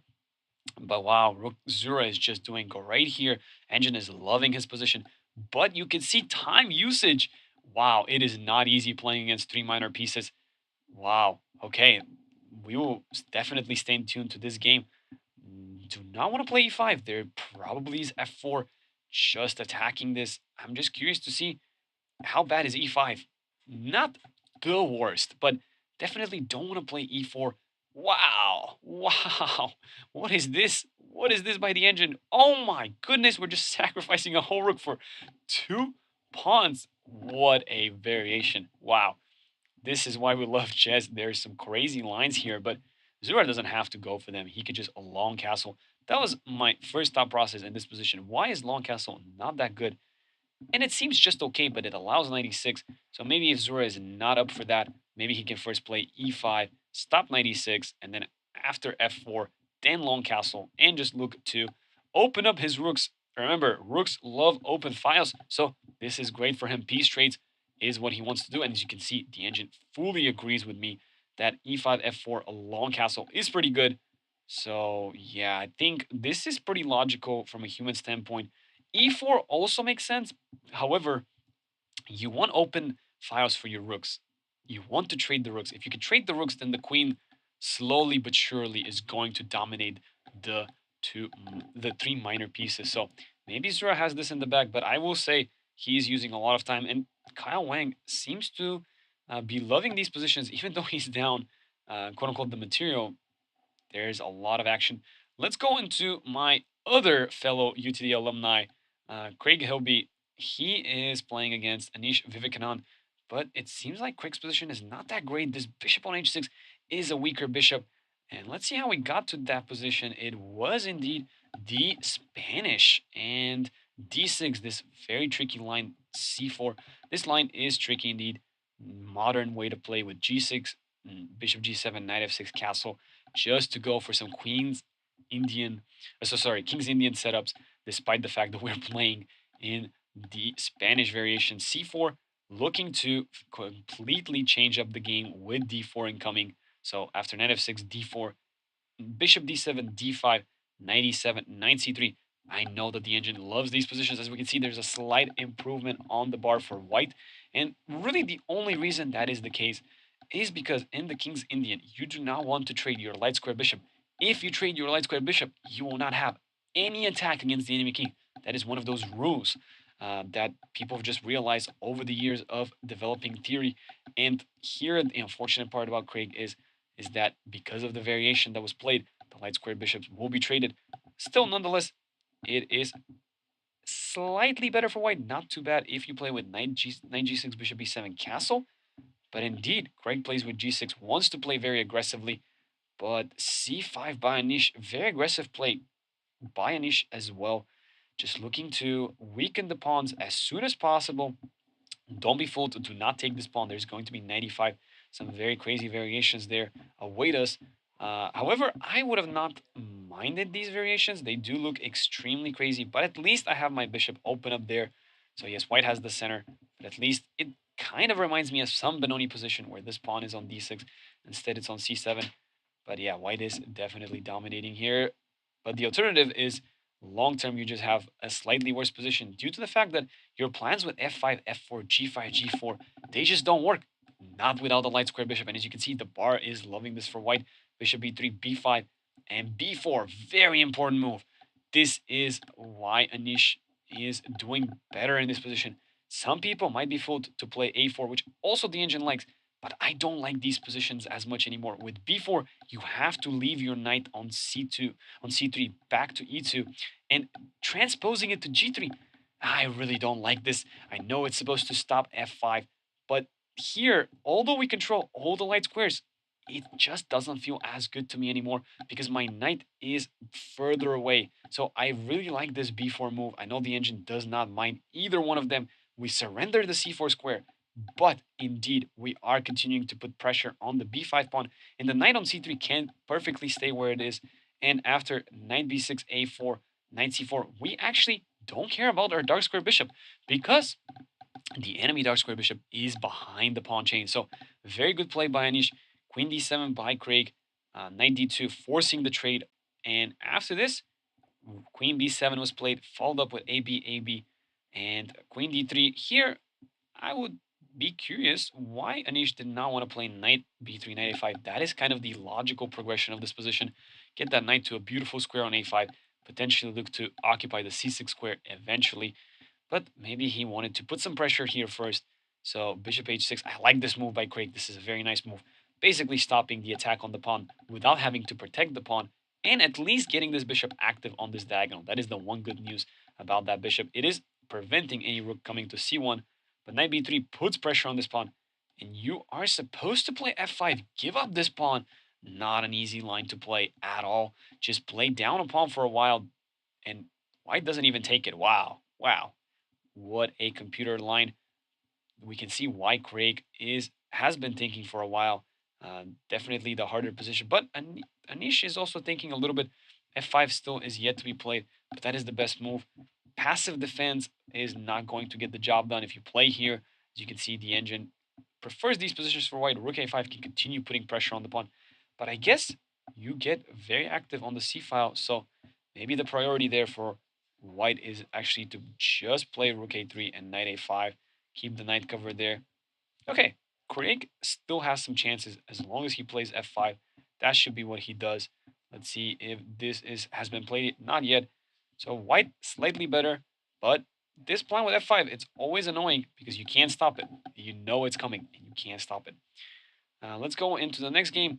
Wow. Okay, we have a draw, and a draw was agreed in this position between both players. And this is actually good news for Ethan. I know Ethan was in a better position according to the engine, but a draw is all he needed. This line of the dragon variation with with the normal variation and d5, this line is very known to be slightly better for white, and there's basically no checkmate against either one of the kings. It's all about control over this square. Due to that, the black pawns on the queen side are slightly weaker, and queen trades benefit white. And black here, Grandmaster Fidel Corrales just kind of played a little too quickly and offered a draw, queen c7. He maybe realized that he did not like the position. By the way, queen d4 was totally not needed. King b1, the knight there covers the c3 square, so no problems. But the players just agreed to the draw here. Most likely, they were going to follow a repetition. And why is this good for Ethan, you may ask?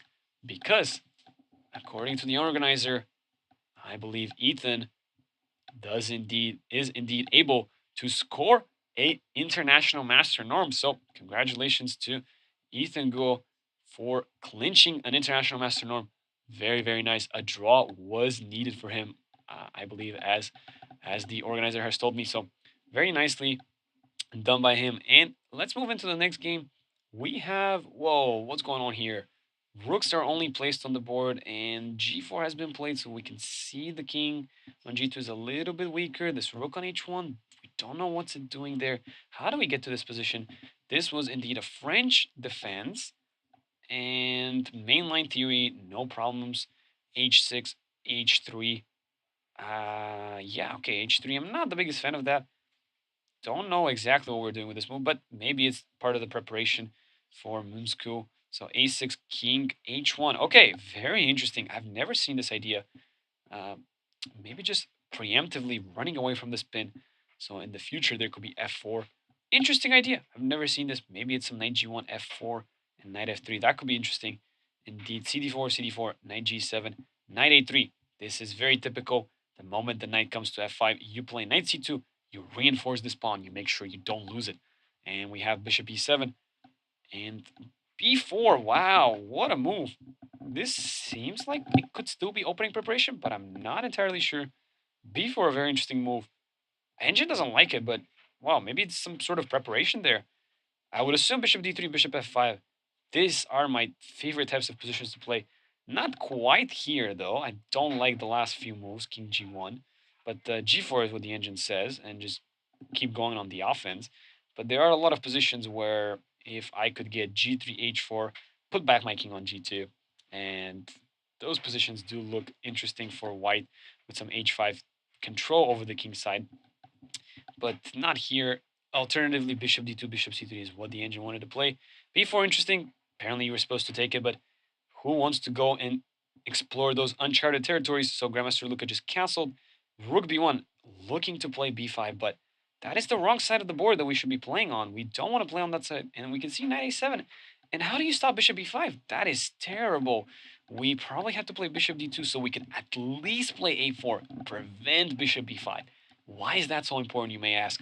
Well, in this position, pawn structure is everything. With the pawn structure fixed in the center, the light square bishop for black is weak. That is known as the weak French bishop. So if you are able to change it, to trade it for the bishop on e2, then you're going to be in a perfectly normal position. So after knight a7, there is no a4. You cannot play that. And there's also a bishop a4 threat, so you actually have to move the knight. But now queen e8, and nonetheless, knight b5 and bishop b5 will be played. And it looks like black is just dominating in this position. The moment the light squares bishops are traded, usually black is doing perfectly fine. If not, they could even be in a slightly better position. So b5 was played with all hopes of just trading down some pieces, at least making use of the plan with the rook being active. And g4, knight takes, bishop a3, almost looks like an exchange is going to be won. Indeed, there's bishop e7, so there is no winning of the exchange. And after bishop e7, queen e7, rook b5, white does regain the extra pawn. But now this looks a little weakening of the king. We can see the king is just not... If this pawn was on g2, then I would say, okay, maybe it was just equality. But with the pawn on g4, it does not look good for white. Rook c3, rook f8, very logical moves by black. Just looking to improve the rooks, and king g2. This is not an easy position. Queen h4, just looking to get the queen active. There's some queen h3 threats. Rook h1 was needed. But now queen e7 back. Wow, playing h4 does not feel real. That is going to be a hard move to play. Queen h4 to queen e7 probably played to prevent rook b7. Engine wanted to play this and give up the pawn and play queen f4. But this is a very engine style way of playing. As you can see, not regaining the pawn for quite a while, only regaining it way later, and even playing g5. That is crazy, not a human way of playing. This makes sense. Just put the rook back onto a hard square on h1, and definitely Grandmaster Luca has a little bit of pressure there, so it would be interesting to see what happens in that position. And uh, we have Kevin and Canada Master Kevin versus International Master Roman. What's going on in this position? It's complete equality, but whoa! Three pieces versus a queen and three pawns. Wow. Computer says complete equality 0-0. Wow. These pawns are highly pushed up the board, so I guess it makes sense that the bishop will have to give itself up. Well, how do we get to this position? Wow, Najdorf, not surprising. And then some forcing lines with 96. Seems like both players know what they're doing. Bishop e7. I think I've seen this line before. Yeah, 0-0. White sacrifices the whole house, but eventually wins the queen and tries to win this endgame where they have the three pawns versus the three pawns and queen versus the two rooks and bishop. Currently, Black's pieces are just uncoordinated. So if the rooks were coordinated, actually it will be Black who's much better. But because the queens, the bishops, the bishop and the rooks are not coordinated, it is in fact equal, completely equal. And White is going to be up what, 4 pawns? No, Queen e5 is never a move that White played. Oh no, they did. So 4 pawns and the queen, but completely equal. And International Master Roman seems to know this variation. Oh my goodness. Look at this. And now in 34 minutes on the clock, Kevin only having 45 minutes. Wow, if this is all preparation, this will be crazy. But here, it is just equal. There is just nothing. The king is very vulnerable. If the black king was to have a little bit more safety, then he might avoid perpetual checks. And even here, International Master Roman played a little too quickly. White was even better for a second, but now it's all equal. And this king cannot be checkmated. This looks like the moves to play. However, as I mentioned, this king is weak. So it can be given a check, and after it moves out of the way, there could be queen takes c2 and promoting a new queen.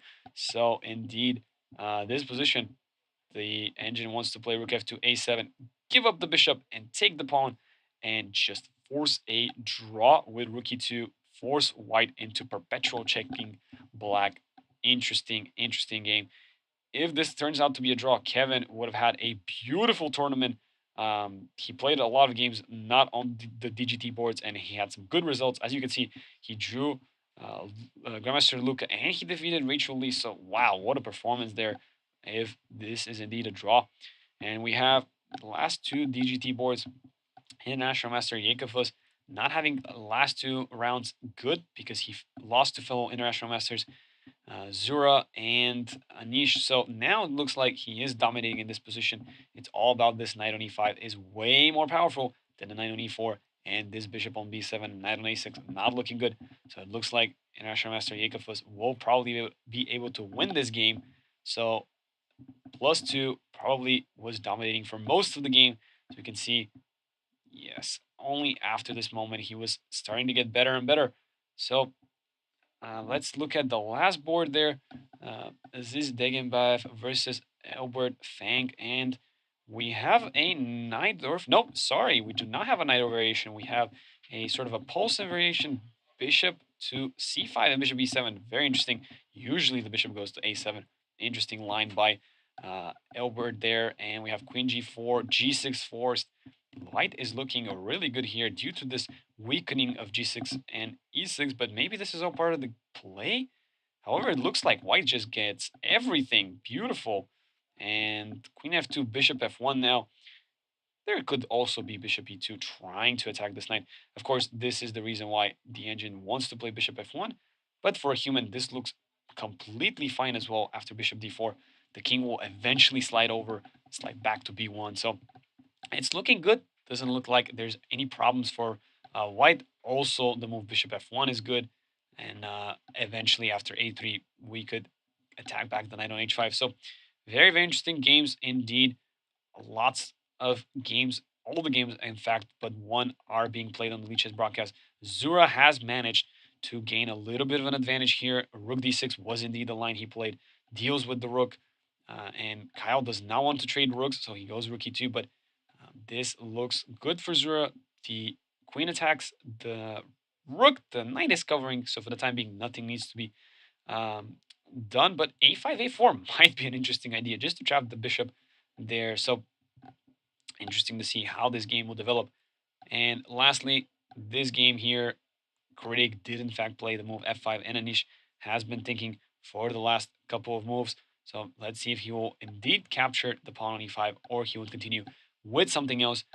That those two matchups are very important for the standings. Both, all four players have 5 points, so whoever wins has a chance to cling on to the not maybe not top three, but top five spots in the this tournament. So that being said, we will take a quick short break and we will come back to the top three boards and figure out what is going in in on these top three boards. So stay tuned. We'll be right back. Thank you.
And we're back. For those of you who are just tuning in, my name is Emil Stefanov, International Master.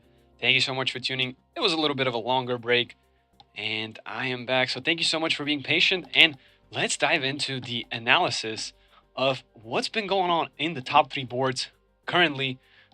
We can try to pull up the analysis board, maybe a little bit. Uh, that we can see it on the right side, the analysis board a little bit, and we could see what's been going on in the position. So let's dive in. Just 1 second. Let's make sure that that's our indeed position, and we'll be right back. Let me just make sure we have no technical issues.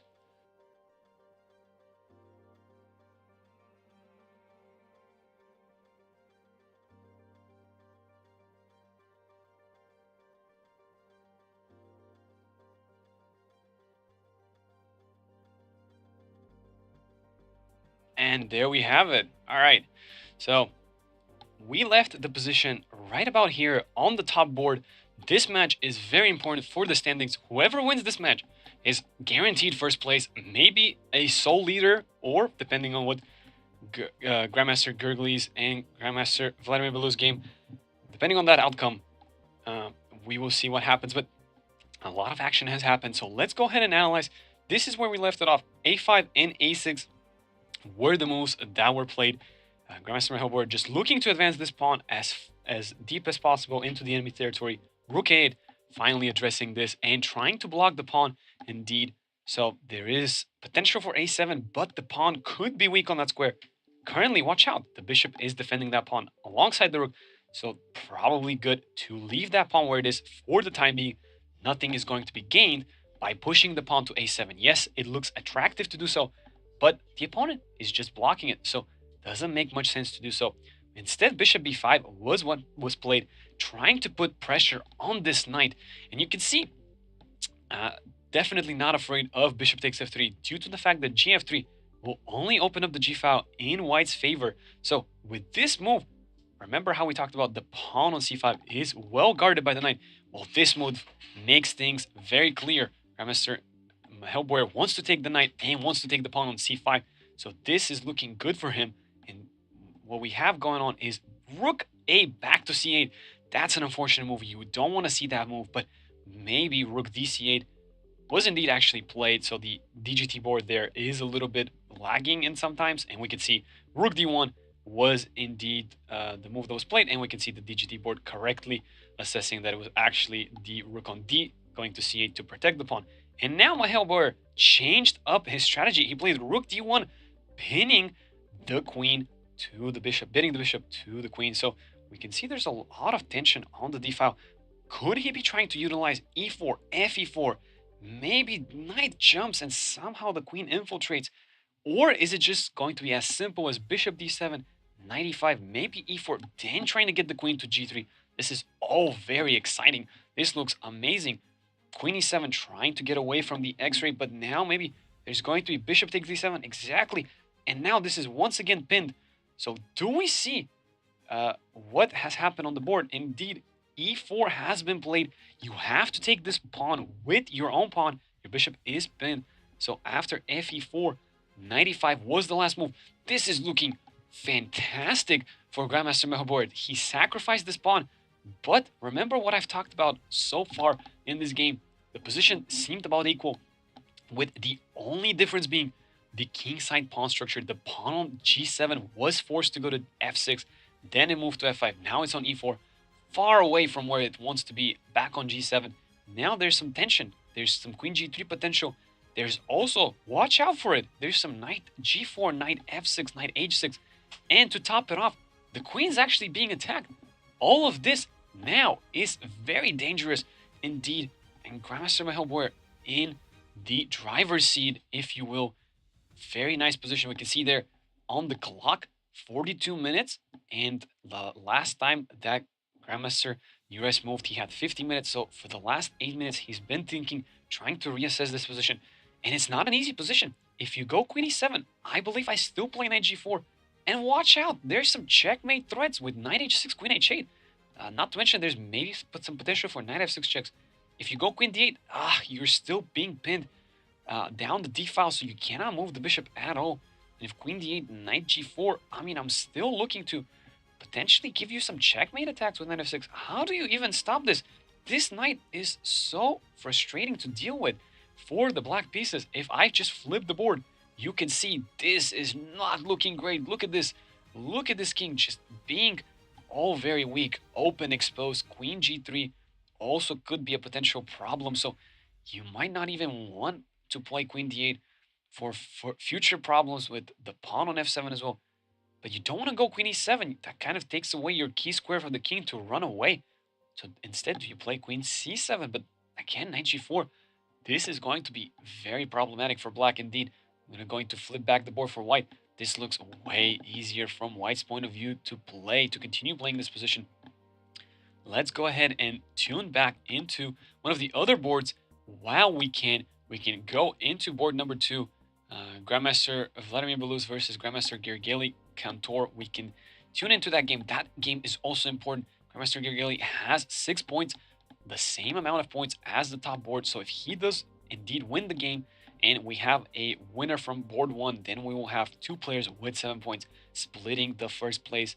So we have the opening, the reverse Sicilian Dragon, and Grandmaster Gergely just goes for queen d7, trying to lone castle. So with this move, queen c1, the game took a little bit of a different turn. Knight d5 and d4 was played. Very obvious idea, just if you take to go rook d1 and put more pressure on the pawn. Very curious idea. Very interesting indeed. But instead we saw e4, and now this move, knight h4. Wow, what a move. Just putting the knight on the edge of the board, but that is perfectly okay. You cannot take it due to the fact that maybe I play d5 and open up this bishop, and the pawn on f6 is weak, which in turn will attack the rook on h8 if I can take bishop f6. So very complicated position indeed. So we see bishop d5 trying to lock this bishop, not being able to move forward. But queen e3, putting maximum pressure on this pawn. And then we see queen e6, f3 blitzed out even, trying to play fe4. You still cannot play g5. It's still not a good option. So we left off the position after the queen trade and bishop f3, long castle. Indeed, rook d1 was played, followed up with rook d2, covering the pawn and preventing any knight c2 moves.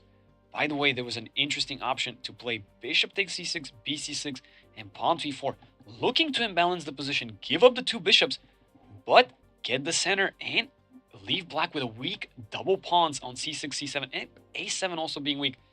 That was quite the interesting idea. I'm not sure if Vladimir Belus gave that a thought, but he did think for a little bit and just played rook a d1, knight b4, rook d2, covering the a2 pawn, knight d5. That is where the knight is looking to reroute. Notice that it's attacking the bishop and the e3 square, so you have to be extremely careful. Bishop e2 back, but now the rook on d2 looks ugly because there's potential for bishop e4 attacking the rook. So maybe it would have slid to d3 and overprotect the e3 square. That was kind of the only square there. So we see f5 instead. I like this move. I like this move a lot. It puts pressure on the e4 square, and now it looks like black is doing perfectly well. I think if black can play g6, maybe get this bishop to e7, push this knight out of the way. It's not on a great square anyways, and just connect the rooks. I think black long-term has a slightly better position due to the positional grip that's going on. You can see the d5 and e4 square are in black's favor. So Gergely Cantor just definitely playing for the win. Bishop knight g2 was played, and bishop b4 immediately hitting the rook. So rook d3 was played. That was kind of where the rook was going.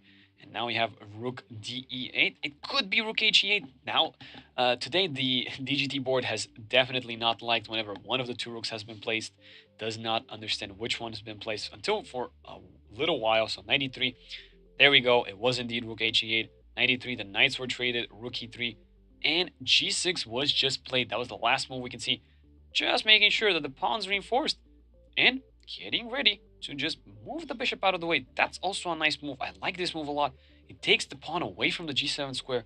So in the future, if there was any moment that d5 was played with some attack on g7, it's not going to happen. And I love this for black. If a3, I'm going to just reposition my bishop on this beautiful diagonal. Nothing to fear. And long term, I am just looking to trade a pair of rooks and try to outplay you positionally. But yeah, white just has a good position in terms of only one weakness. That weakness being this bishop behind the pawn, not really doing much. Of course, if the bishop was on the e5 square, it would be day and night. But for the time being, Gergely Cantor does have a slightly better position. In my opinion, maybe it's just going to be around equal. The engine is ruthless in its evaluation. Even if it looks subjectively like black is doing better, it could just be a draw.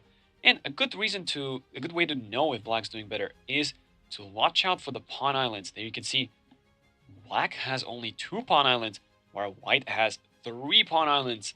Pawn islands are ways in which you can figure out who has more weaknesses, and in this position, it is definitely white who has more weaknesses, but maybe after moves like rook d3, e3, king f2, maybe everything is just okay and there's nothing to worry about. Let's keep monitoring this game. Let's take a look at what happened with Eric Liu and Alexei Bilik. That game seemed to be very, very crazy. We left it after a lot of theory blitzed out by both players. We can see this is just very crazy. Black cannot castle now because the rook has already moved, and then white just continue to blitz. Eric is blitzing out. So is Alexei. They know what they're talking about. It was indeed rook h to f1 that was played. The DGT board will adjust that, and now a piece sacrifice, all to try to bring out the king to the center, and then bishop c4 attacking this knight. Indeed, it was rook f to e1 once again played. The DGT board there incorrectly placed the rook and eventually realized the correct pattern. And now rook d5 attacking this pawn. White regained their piece, but they're down material. They're down 1 pawn, but all the pawns are weak. So king to f6 seemed like a good option there, where it looked like all the pawns will be protected, but then rook f1 would have attacked this pawn back. So instead we get rook c8 counter attacking the bishop. So this is very nice. Pawn to b3 defending the bishop. Interesting also was bishop to b3. Maybe there's something that Eric did not like in that position. So he played b3, fully expecting b5 to be a move that attacks the bishop, or rook c5, trying to protect the rook on the pawn on the 5th rank with rook c5. And after rook c5, dc5, now maybe bishop d5, attacking this pawn, attacking the knight. I think this position is heading towards the draw. Bishop d5 indeed attacking, and both sides agreed to the draw. As you can see, both kings placed in the center of the board. This was indeed a draw agreed between both players. I think they both knew that this endgame was just going to be a equality. If this pawn is protected, then you do manage to win the e4 pawn, but after that, king could just go to f6 and there's nothing really going on. So both sides agreed to the draw. And let's go back into our board number 1. The action is picking up. Let's catch up to the game. My board was putting the pressure on. You can see that knight g4 move was the last move that was played. Very, very powerful move. And it's looking like he is almost winning after this move. There's knight f6, knight h6. How do you stop both of these moves? You cannot stop both of these moves. The queen and the knight are a deadly duo. Be extremely careful in how you react. I am extremely close to playing queen f6, queen h6, knight f6, just rerouting my pieces around. Or I could just start with knight f6 and, okay, don't forget that the knight is actually attacking the bishop as well, and I could just regain the pawn that I sacrificed and leave you with a very weak king indeed. So I'm loving this for Grandmaster Mahelboer, and we can see Grandmaster Nures has 35 minutes on the clock. He spent a lot of time thinking, and now, as you can see, Mahelboer just blitzed out this move. It's so obvious that that's going to be the move. Queen c7 was played, not queen e7, not queen d8, but queen c7. Of course, it's away from the pin. It does leave the e7 square available to the king, but this is so dangerous. I'm so close to sort of getting some sort of a checkmate attack. Many ways to do it. Also, I could just sack my rook and take this bishop with the knight, keep the knight, because the knight is way more active, way more dangerous, keeps eliminating key squares. So, for example, if I was to move with the white pieces here, I'll be thinking about queen f6, I'll be thinking about knight f6, and if I could play knight f6 and then just sack my rook, get my knight there, it is covering the square, and I'll be threatening checkmate. So, this looks scary in my opinion. Let's see what's going to happen. Do you play rook d8, cover the bishop, but that exact line that I talked about, I mean, it just looks winning. Wow, okay, so I guess we're gonna see it. I am so happy every time I try to guess the move. That is amazing. Okay, it's not another rook just spawning on d8. It is rook c8 to d8. We will wait for Mahelboer's move, and the DGT will be able to just update itself. Today, it has not been my friend. Anytime it comes to rooks being placed on key squares, it's confusing me a lot. So I will just leave Mahelboer to make his move, and then we will tune into uh, the live board. This way, we are able to not confuse the audience. There is no rook c and d8 in that option. It is just rook d8. And now I'm thinking about knight f6 and then rook takes d5. Just sack the rook in Levy Rosman's terms, sacrificing the rook. And after e takes d5, I'm going to take knight takes d5 and checkmate is threatened. If you do not take my knight, I checkmate you. If you move the queen because it's being attacked, checkmate on the board. So, in fact, you're gonna have to play rook takes d5, but then I go pick up this rook on a8, and that a6 pawn looks like it's about to queen. Oh my goodness. Is this going to be the game that Michael Boyer wins and clinches first place? 100% guaranteed, but then it depends on what Grandmaster Gergely does. Um, of course, this is not over. Grandmaster Nures will put up a fight. He is a fighter, as he has demonstrated throughout this tournament. Let's see what's going to happen. I don't see many good options for uh, black after that line that I just talked about. I think that a6 pawn will be pawn that determines the outcome. Rook d8, queen f6. Maybe that's what Michael Boyer is looking at. Technologia said 11 years in the chat. Exactly. Technologia. Technology is nowadays very, very nice and also at times confusing. Like, how is it that uh, there are two rooks on d8? No, they're not. So let's go. And I'm thinking queen f6. I like the idea, but it's a little bit of a slow burn. I like queen f6. If I could play queen h6, knight f6, I win the game. There's no questions about it. But if queen f6, maybe it's a little too slow there, right? Maybe white can, maybe black can actually just start walking the king away. That I wouldn't put that past Grandmaster Nures just to try to save the king, because otherwise queen h6 and knight f6, that looks devastating there. But maybe it's not too bad. Maybe even if you play queen h6, I go f5 and not quite a checkmate there. So maybe, just maybe we'll see this knight f6 line playing out. So definitely interesting. You can see a zoom in on Grandmaster Michael Boyer, and you can see his eyes are just moving, capturing every piece in his mind, making sure he remembers where the pieces are, trying to calculate properly. It is one of the most important moments in a player's game where they know, they can sense they have the advantage. You can sense it. Just this queen and knight are just dominating, but you have to figure out every move. And we can see, leaning towards the knight, he does indeed play knight f6. So let's go ahead and update that. My goodness, our rooks are still there. King f8. Ignore these two rooks. There are no two rooks there. Let's see. Rook takes d5. There we go. Finally, this rook on c8 disappeared. DGT finally realized that the rook is actually on d8, not on c8 anymore. And rook takes d8. This was blitzed out. I love this. I love this. This is the line that I was talking about. And it looks really good to me. After ed5, knight d5, we are threatening checkmate. We are threatening the queen. So you would have to take. And then I will pick up the rook on a8. And it just feels to me that this pawn should be sufficient for us to win the game. The pawn is way pushed up forward. Let's see if that indeed is going to happen. But how do you stop it? Otherwise, I'm just an extra piece. If you don't capture my rook, and if you do capture it, then if you don't capture my knight, I'm just checkmating you. Or I'm capturing, oops, so sorry. I'm capturing your queen on c7. So, yeah, definitely problematic for black. Grandmaster Nures, you can see he's under pressure there.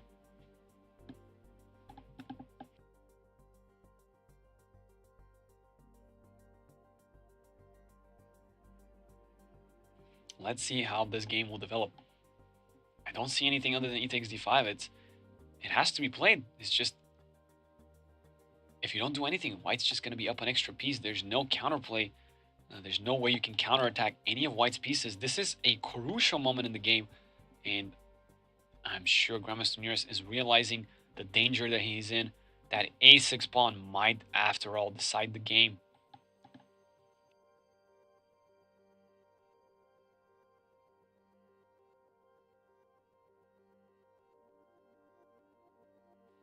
Let's see if we're going to get a move soon.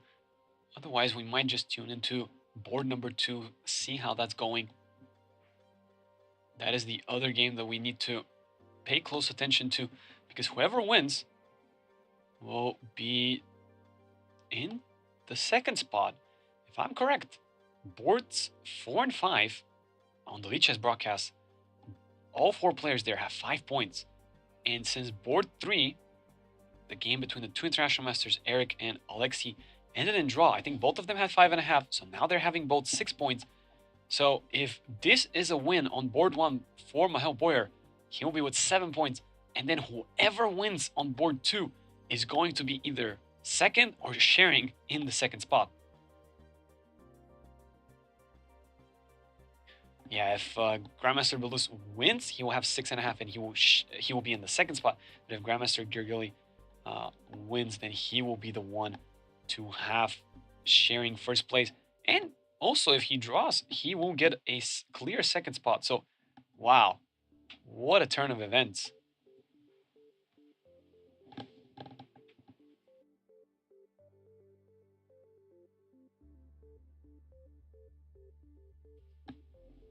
Other than e takes d5, I don't see anything else.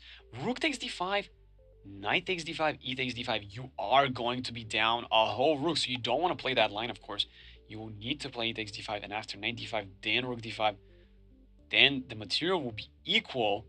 However, a6 pawn is going to be way faster at promoting. This is a tough spot for Grandmaster Nures.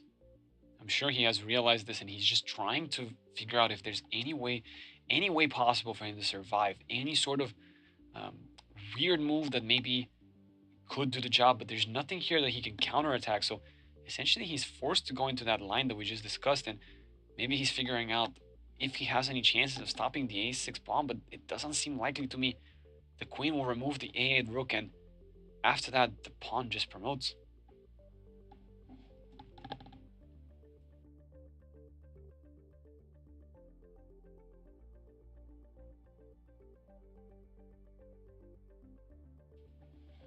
For those of you who are just tuning in, my name is Emil Stefanov, International Master, and I am here to commentate, help you understand these positions. What we have currently going on is very much a forced line. There doesn't seem to be anything better than e takes d5, knight takes d5, checkmate threaten, and the queen threaten. So you will have to play rook takes d5, and we can see the move has been played. E takes d5 is on the board, and now we can follow it up with knight d5, counterattacking the queen. So in counterattacking, well, checkmate threatened. So knight d5 was played. Now you can see it more clearly. The knight is covering the square, and queen h8 will checkmate the king. So you cannot use your queen to block the diagonal because there's no piece that supports the e5 square. So you would have to do this, and then queen h8, queen a8.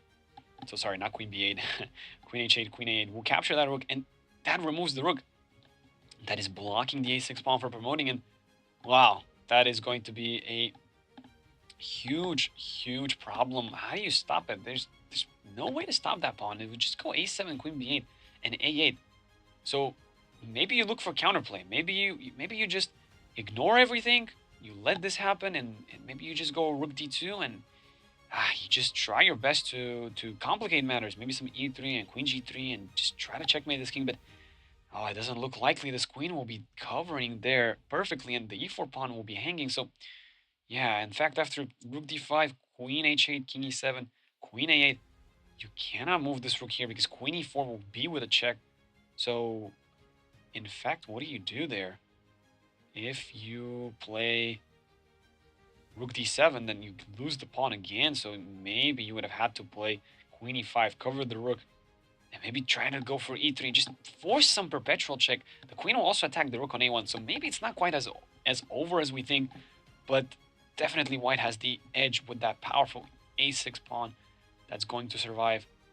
Black will have to take rook takes d5. There's no way around it. There's no way to save checkmate and save the queen, so it's going to be forced.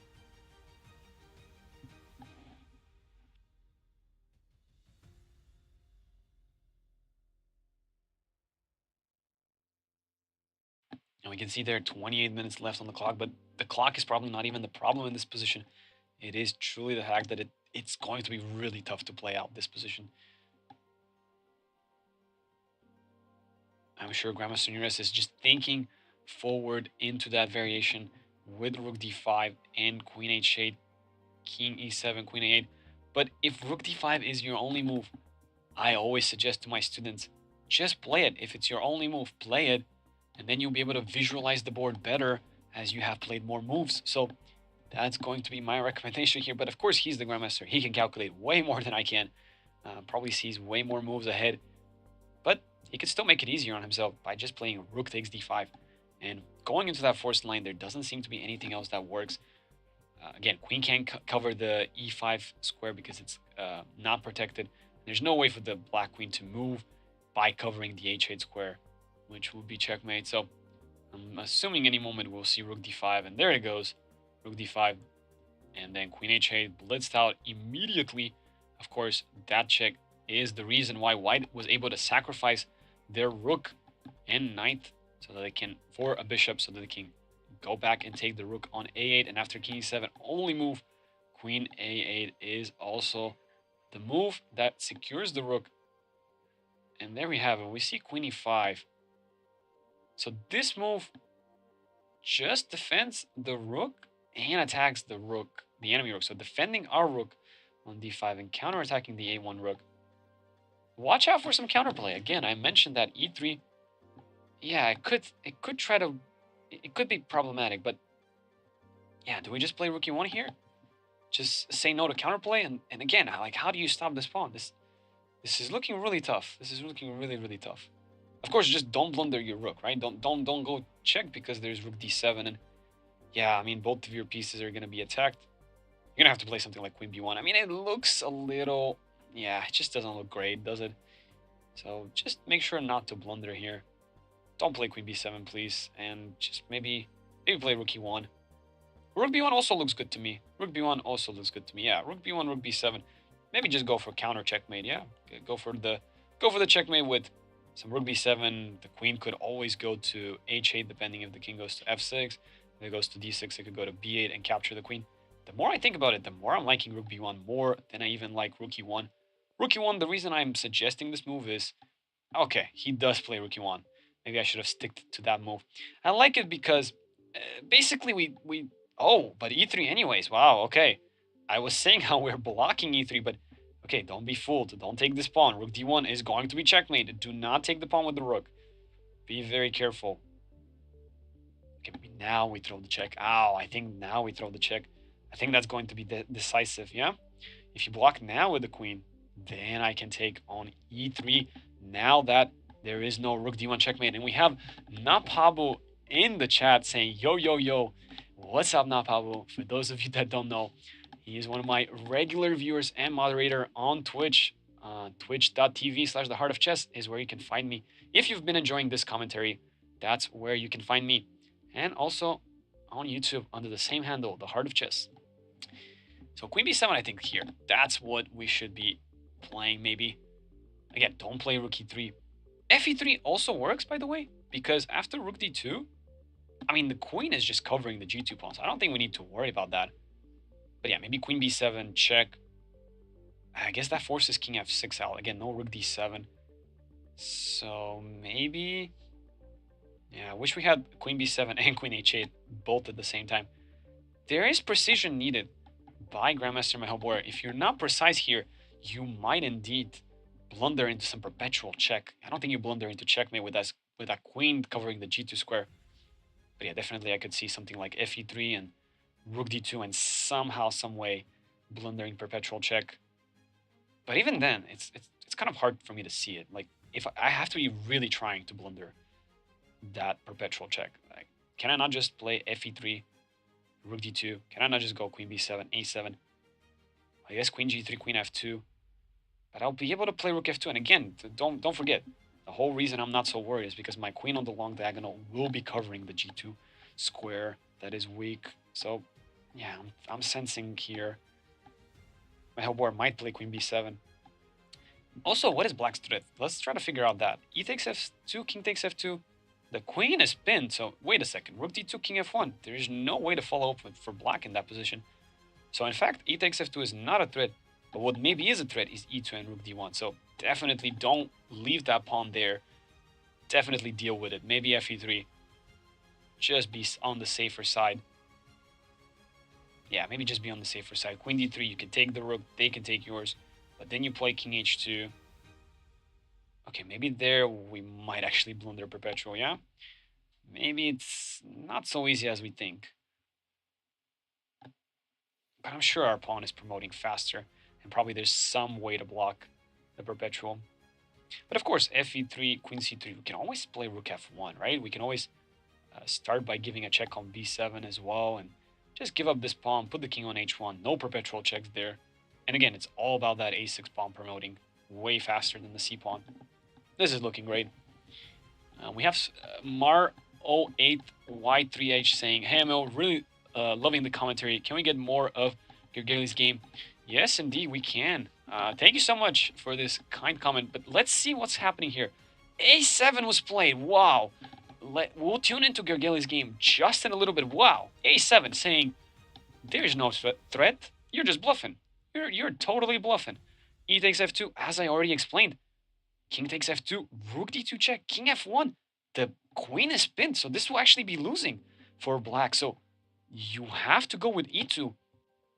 But then I give you a check?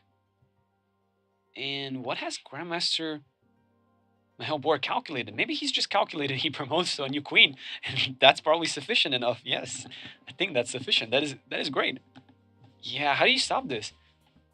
Yeah, the biggest problem is ef2 is not a threat. If it was a threat, that would have been great, but it's just not a threat. There's two checks and king f1. That's game over there. Yeah, there's no perpetual checks either. No rook d1 funky business. Rook d1 queen f4. There's always queen f3 to say the very least. Also, just walking the king is sufficient. So e2 will be played, but then yeah, queen d5 don't play that because the square is being covered. So after e2, just play queen g2 check, and after that check, yeah, where does the king go? King f6. I mean, I just promote a new queen, right? I just make a new queen. You go rook d1, and I mean, I just trade the queens, and surely I win somehow by giving lots of checks and somehow capturing the pawn on e2. So I'm assuming this is going to be, and maybe we'll see e2 queen b7, and there might be a handshake. These grandmasters, they know it. They know it. When you can see there, Grandmaster Nero is just kind of looking down there for a second. He probably knows it. I'm anticipating he tries e2. Then after queen b7, he probably will resign. There's nothing else for him to do in that position. Yeah, what a performance by Michal Boyer. He just kept the pressure, just played to his strengths, gave up the two bishops pair at the right time, weakening the king side structure by bishop takes f6, gf6 earlier in the game, and just pushing this a pawn. And wow, what a cold move, a7, just not caring about the opponent's counterplay at all. Beautiful, beautiful indeed. Queen b7 is the threat, and there's no way you can stop it. You can go with rook d7, but then I just play queen b8, and I'm attacking your queen and threatening to promote my own queen. Maybe there's queen... No, there's no queen c3, rook e3, unfortunately. So, yeah, we see rook d7 indeed played. I'm so happy whenever I can try to guess the move. But I don't think it makes any difference here. Queen b8, how do you stop it? Counterattacking your queen? I'm trying to play... Oh, is there... No, there's no tricks. Anytime I think about ef2 tricks, there's always this pin. So I'm assuming queen b8 is going to be played, and I think that's just going to be game. Again, queen c3 doesn't work, rook e3 there. So what do you do, in fact, after queen b8? ef2 check, well, just king f2. Queen b8, queen f6, then I take with the check, no problems. That's also going to be checkmate almost. Yeah, I think Grandmaster Michal Boyer is just making sure he sees all the moves that are happening right now, making sure he's not blundering. He can feel it. I know he can feel it, that he's probably winning. He's just double, triple checking everything. I don't see what the problem with queen b8 is, and I'm sure he doesn't either. But probably he just wants to be 1,000% sure, not just 100%, but 1,000% sure. And there we go. There we go. Queen b8. That's the move, and I'm anticipating a handshake to happen here. I don't think Grandmaster Nures is going to play out this position anymore. And Indeed, that is it. Wow, congratulations.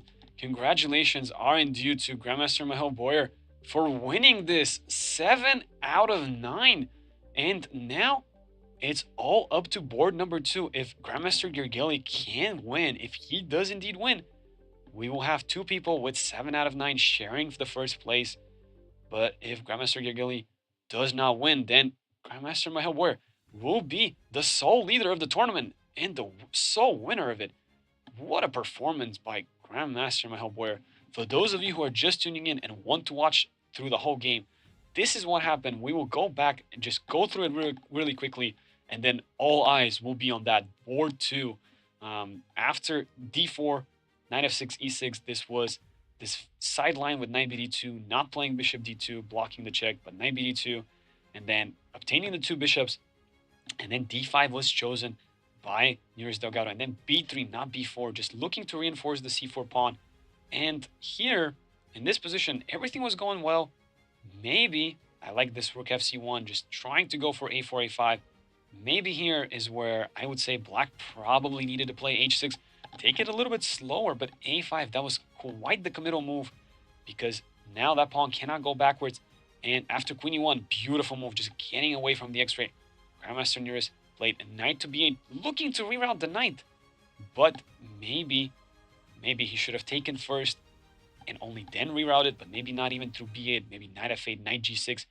That, I believe, should have been better, maybe. But still, a lot of play left. These positions, always the bishops are slightly stronger. Maybe the other move that he should have probably considered slightly more was knight e4. That was an interesting option, but knight b8 was played, and Grandmaster Mahel Boyer just utilized this moment to attack the queen and play c5, trade those two pawns, take on f6, and now, as you can see, the king side has been weakened. There's an opening, and this diagonal is weak, and maybe this was the last moment where maybe some better moves could have been played, but f5, it looks like it's a needed move due to the fact that the queen is just putting pressure on that pawn. You don't want to play e5, and maybe here is where queen f8, queen g7, as weird as it looks like, maybe trading the queens should have been in order, should have been what was played. Indeed, just getting rid of the queens. This way your king does not suffer any problems. This is white's strongest piece there. And instead, knight d7 was played, rook a8, and then rook dc8 was indeed played. And from here on, it was just Mahel Boyer with this beautiful bishop d7, e4, utilizing the pin, knight e5, knight g4, and then just sacrificing on d5 and queen h8. And this a6 pawn was able to decide the game.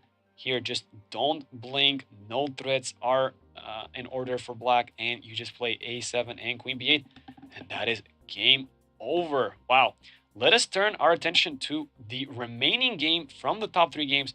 Let us get back into what we have going on in the position. So I guess both sides have played around what I said.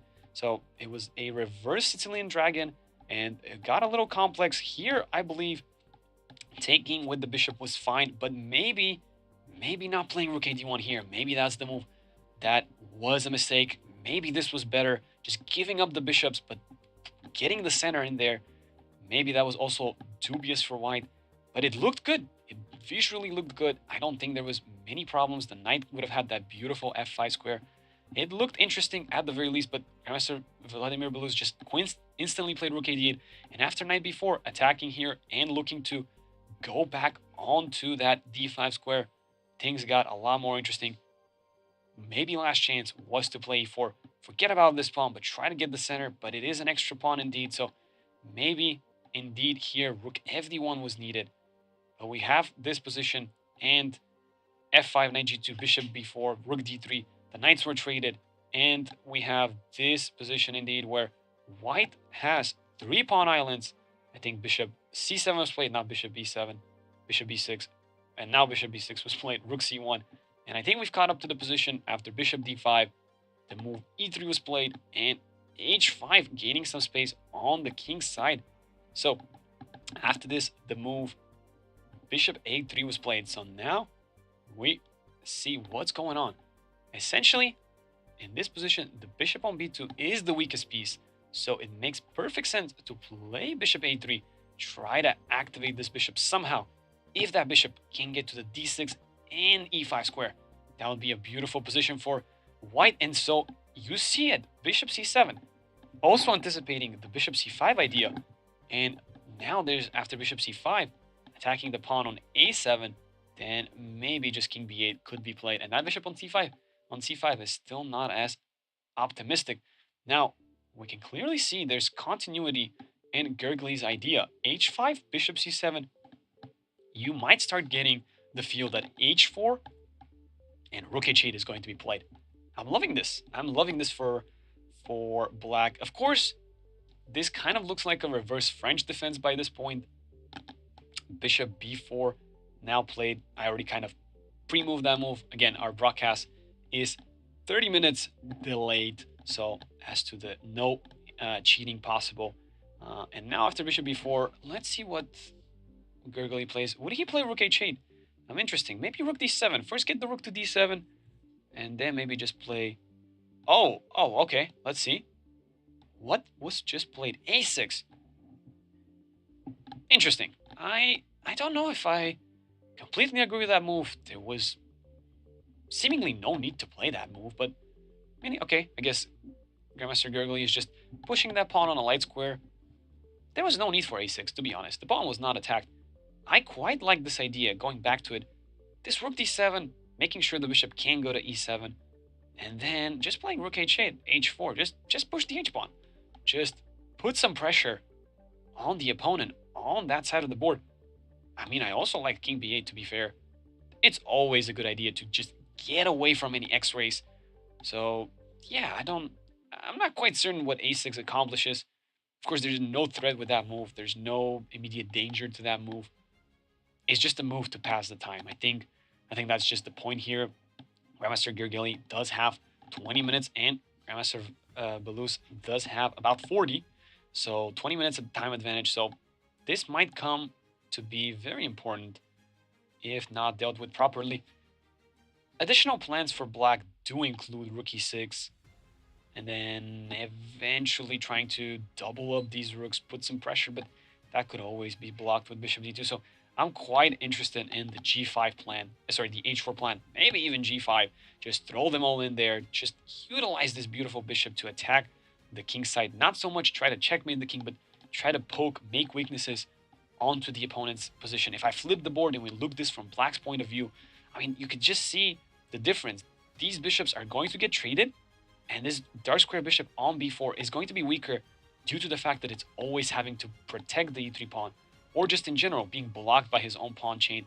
And here we can see maybe that's the idea with a6. Just play every pawn on a light square, anticipating the trade of the light square bishops. And yeah, not bad. Maybe not ideal, maybe not needed, especially since that a7 pawn was pretty well positioned. In the future, that might come to be a mistake, simply not having the move b6 being reinforced. There could be some tricks along the c file. You never know. But for the time being, it does look like Grandmaster Gergely Cantor is indeed trying to play for the win, which is what he needs. If he wins, he is sharing first place.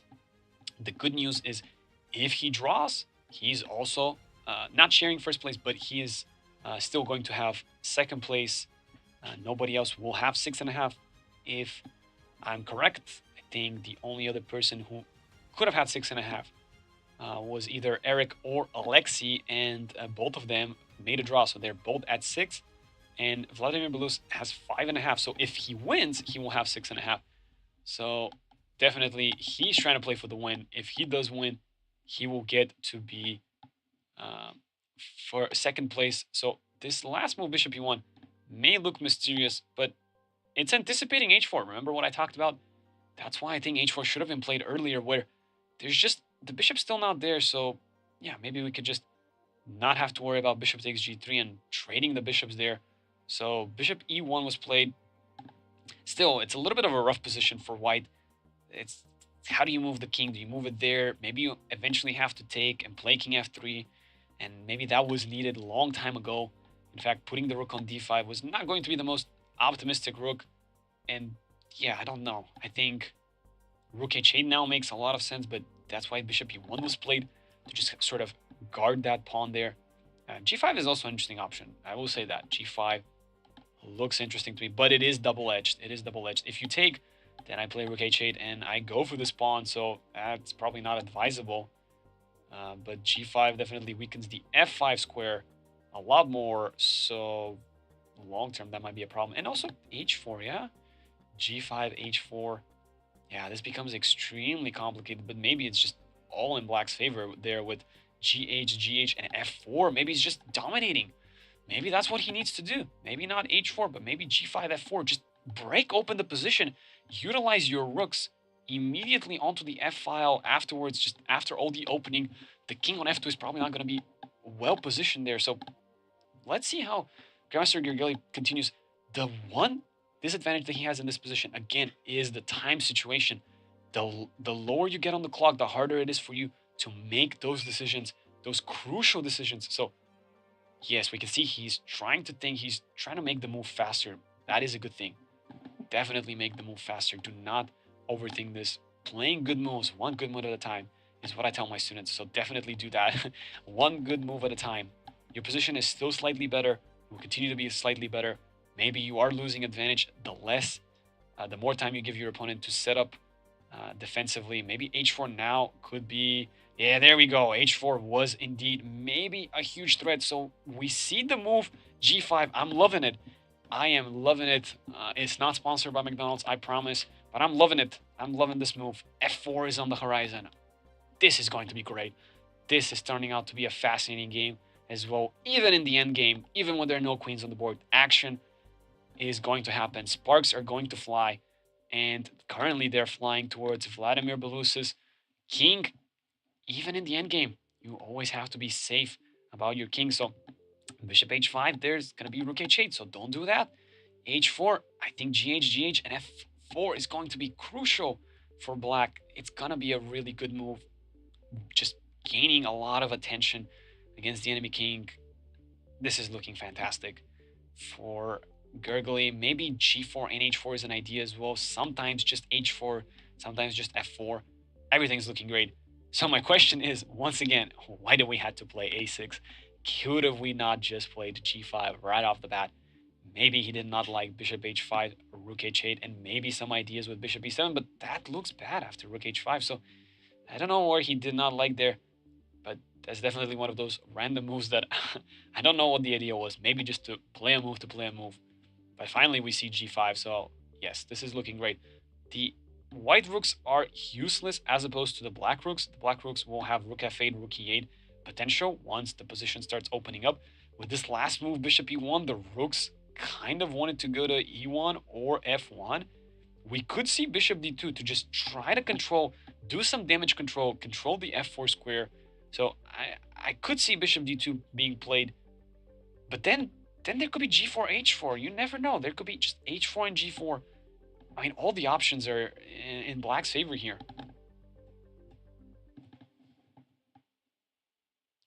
Also, feel free to put down any comments you may have in the YouTube chat.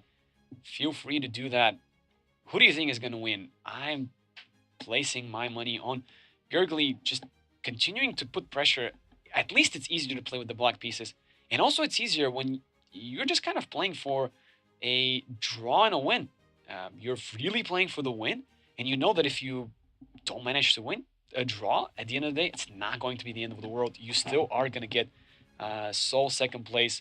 Yes, it's not first place. You're not cheering for the first place. But, I mean, at least you know that a draw is not the biggest problem. So I'm definitely sensing tension. You can see tension in Vladimir Belous's body language there. Once again, just an amazing production there. Oh, there was something that the arbiter pointed out to Grandmaster Belous. Maybe something about the hotel, and maybe that's what's happening there. Interesting. Yeah, I'm not quite sure what that was. Maybe y'all can look back on the live broadcast, but yeah, it wasn't any sort of move suggestions or anything. Most likely something about the hotel room is my guess, or maybe, yeah, I don't know. No idea, but the game continues on, of course.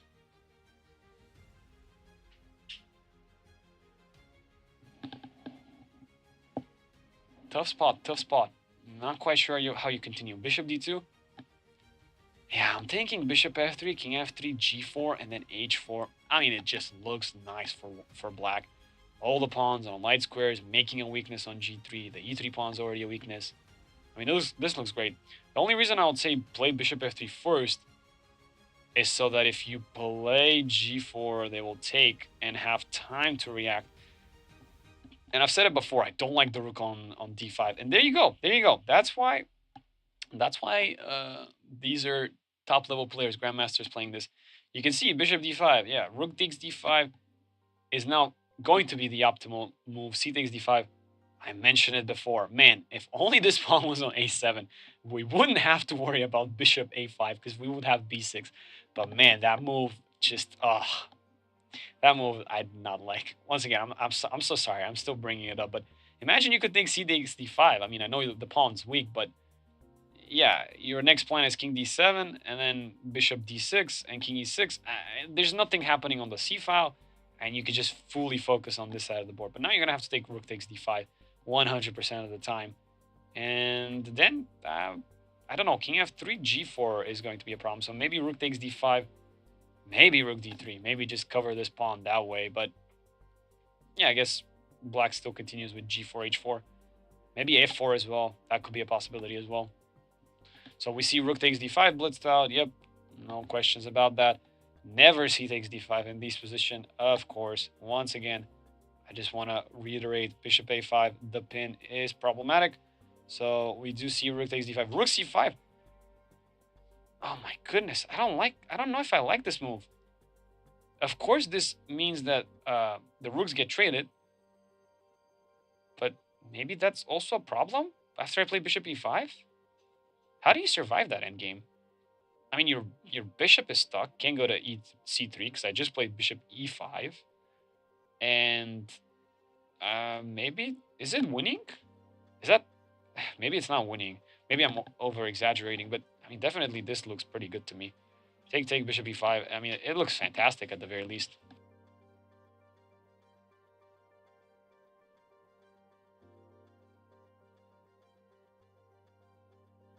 You can just sense how black is just putting pressure at the very least. Maybe there's nothing. Maybe there's just an over exaggeration. But yeah, I don't know. I just feel like we get our king after trading the rooks. I just feel like we get our king to d5 without any troubles. And the rest is just history, yeah? Is that what the saying is? The rest is history? I mean, this king going all the way to c4, I guess will block us in time. Man, once again, this a6 move, it's going to come to bite us. Because in the past, at least we could play b5, and after en passant, there's a b6. But now we don't even got that, so... Yeah, this is a crucial moment. Do you take? But if you don't take, you go rook d8. But then your opponent is just going to take once. And then you never get the ability to put the pawn on c5, right? So it's now or never. You can't go back, you lose the pawn on f5. So if you take, and play bishop e5 to stop bishop c3, then what do we think? Are you winning in that endgame? Probably not. But do you have some pressure on your opponent? 100%. So yeah, maybe the problem really is bishop a5. Yeah, that could be the problem. That probably is really the problem there. The problem is really the problem. So sorry. That most likely is the problem with that line. So rook c5, dc5. You can't go bishop e5 because bishop a5, and yeah, your king is just kind of locked. Your rook cannot move from the 8th rank. But if you go rook f8, rook d5, that's exactly what white wants. They just want one less rook on the board, so they don't have to worry about their king. They don't have to worry about f4. That's not a problem anymore. So after rook f8, rook d5, king f3, e4, and yeah, white is just white's just able to nullify the position very easily. Yeah, maybe not so easily. g4 will still kick the king out, but maybe we'll reroute around. Oh, and all those black still has the better position. Maybe take g4. Maybe just let the bishop go to c3 because it's not doing anything, and maybe just try to play h4 and rook h8 in the future. That could be an alternative. Yeah, I'm definitely liking this g4. Just fix the pawn structure on the king side the way it is. That could be pretty good. But this is the moment where Grandmaster Gergely has to make a decision fast, and he does play rook c5. Okay, so I did guess right that you have to take it. DC5 blitzed out. Now let's see if he plays G4. I don't like Bishop E5. The more I've thought about it, Bishop A5 just kind of locks us out of the access to the D file. So let's see what he does indeed. Maybe Rook D8. Oh, maybe Rook D8 right away. Oh, I did not think about that. Rook D8 trade. King E2, King D7, King D3, King E6, King C4. Ah, the enemy king prevents us from getting to D5. Oh, not to mention that the ability to play E4 was pretty vital as well.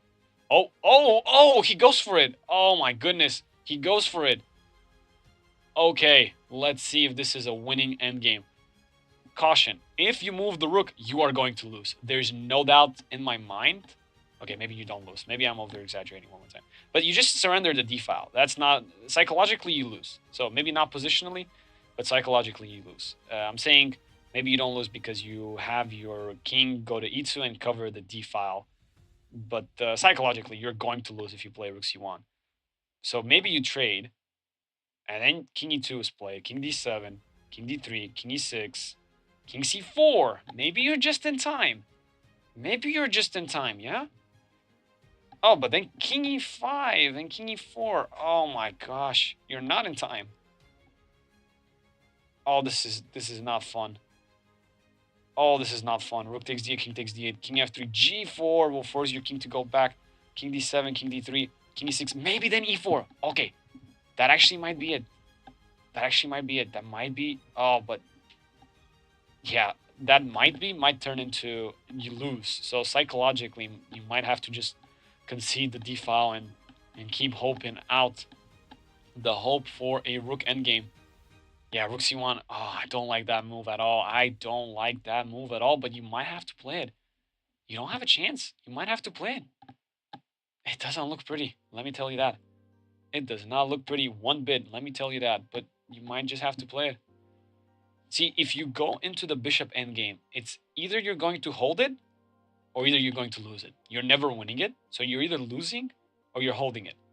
But if you go rook c1, you still can't win, but at least you hold out some hope for a rook endgame sort of draw. Somehow you could like still be down a pawn, but then it's a rook endgame, and rook endgames are known to be drawn. So you're still holding out some hope. But why I'm saying psychologically you're losing, it's because you surrendered the d file, and that's that. So yeah, let's figure out if rook c1 will be played. I mean, Grandmaster Blues, if he doesn't play rook c1, I'm anticipating the bishop endgame to be completely losing.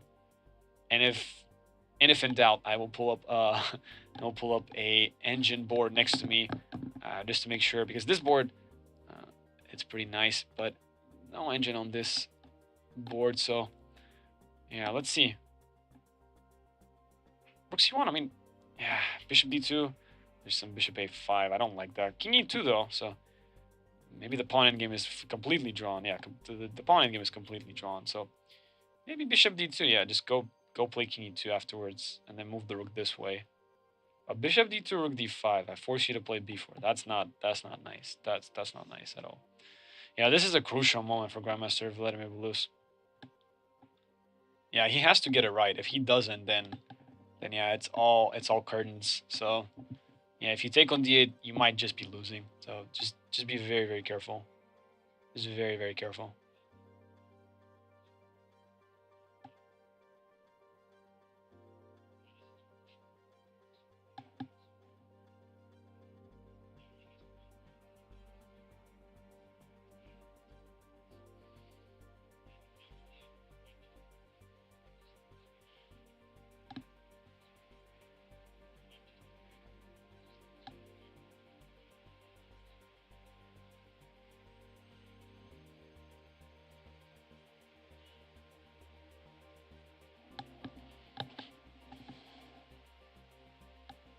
Yeah, this is a tough moment for Grandmaster Vladimir Belus. So maybe we'll leave this on and we'll just take a quick break.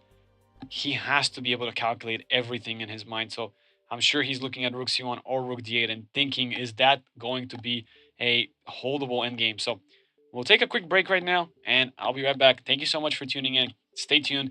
We will keep you posted on the outcomes of this game. We'll be right back.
Welcome back, everybody. I'm back from break. My name is Emil Stefanov, International Master, and we can see that Grandmaster Vladimir Belus has indeed decided to take Rook takes d8, and after King takes d8 has played Pawn to e4, a powerful move indeed. We're gonna pull up our analysis board just in a little bit, and Grandmaster Grigori Kantor indeed played King e7. If he had taken the pawn on e4, then King e3, King e4, very quickly the white king would have gone active. So King e7 was indeed played. If e takes f5, there's going to be King f6, King takes f5. So this is a very, very risky choice by Grandmaster Vladimir Belus. The point is, he cannot win in this game, but he is trying his hardest to save the game. Now, was trading the rooks off the better option or not? Most likely trading the rooks would have, as happened right now, is leading to a very complicated bishop endgame where most of Vladimir Belus' pawns are on dark squares, so that's not a good thing. So in a little bit, we're going to pull up our analysis board and just show you that.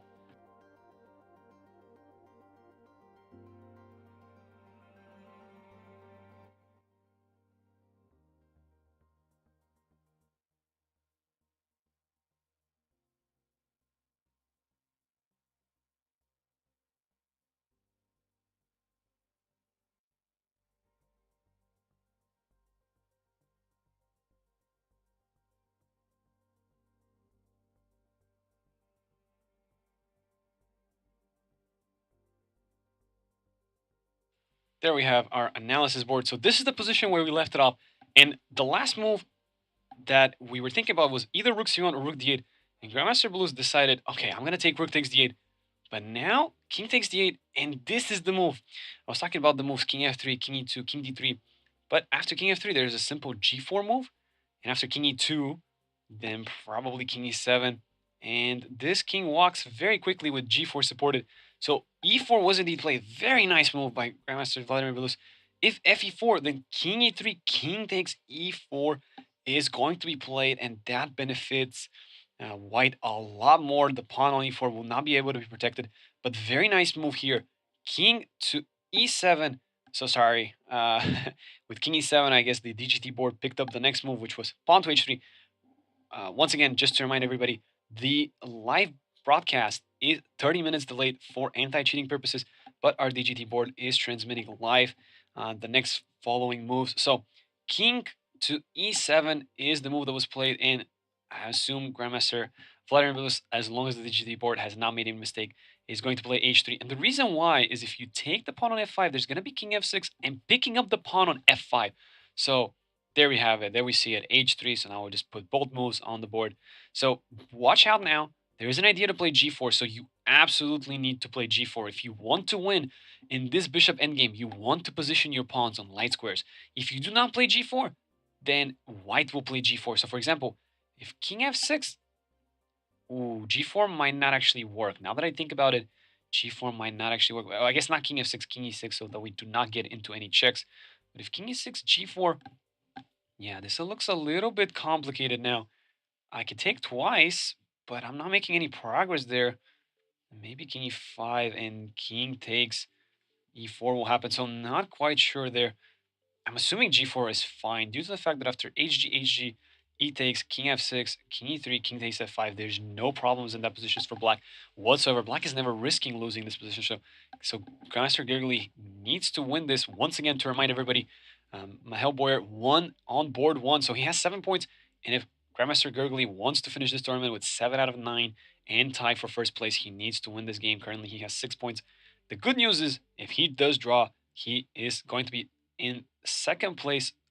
Nobody else will have 6.5. But if he wants to share first, he's going to go for the win. And we could see, looking over the king. So I guess king e6, he's not particularly scared of g4. So he does play king e6 after all.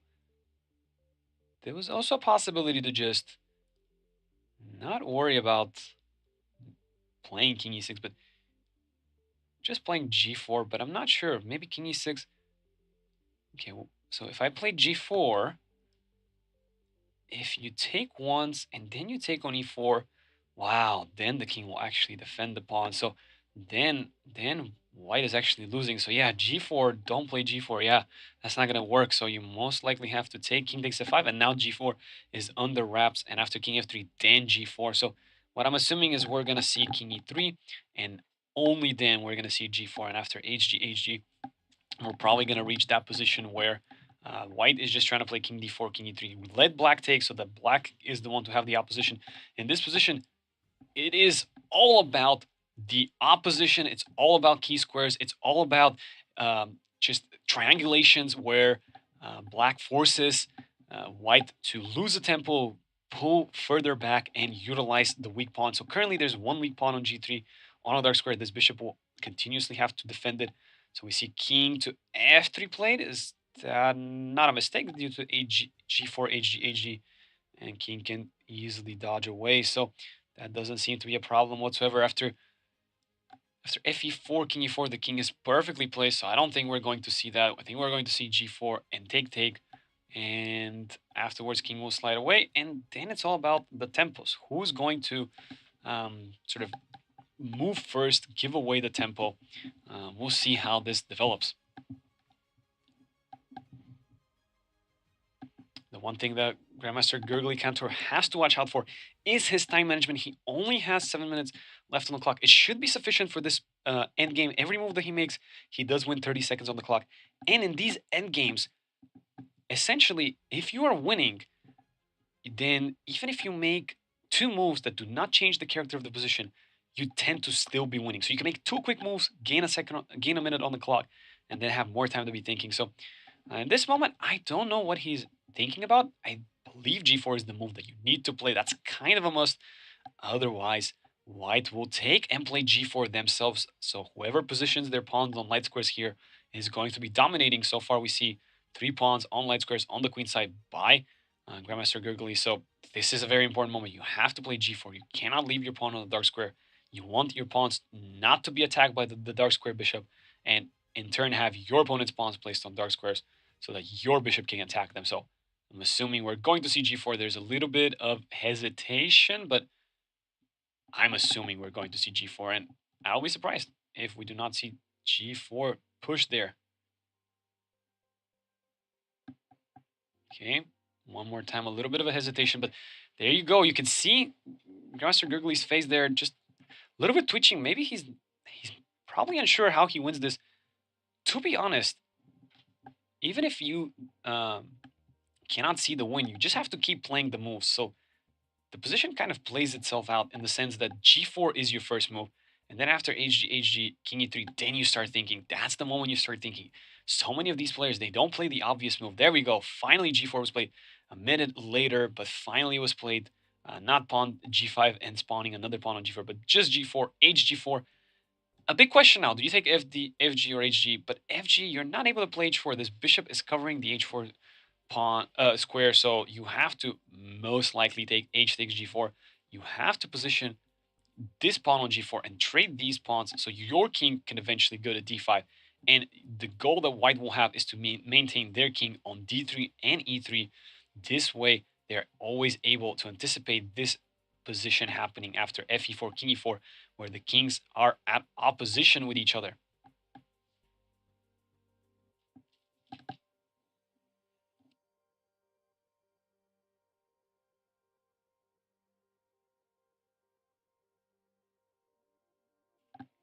By the way, on the Lead Chess broadcast, we do see Megalodon. They're putting the Lead Chess broadcast stream on the Lead Chess chat. So thank you so much, Megalodon, even if you're not in the chat, or even if you are, if you rewatch this. So just so you know, there's a thank you from me specifically. H takes g4, check king e3, bishop e5, blitzed out. Okay, this is what I like. I like Grandmaster Gurgly playing quick moves. Gergely needs to do this, otherwise he's just going to continue being in time trouble. He needs to make these quick moves. Bishop e5, I like this move. It just dominates the position, doesn't it? And if king d3, now what do we do? If king d3, if we take fe4, then there's always king e4. So I'm curious, after king d3, do we go bishop b2, bishop a3? That might be an interesting idea. Try to force the defense of this pawn, but bishop will defend it on f2. The ideal square for this bishop, I don't quite know right now. Obviously, f2 would be great because it would be attacking both pawns, but I don't know if that's going to happen anytime soon.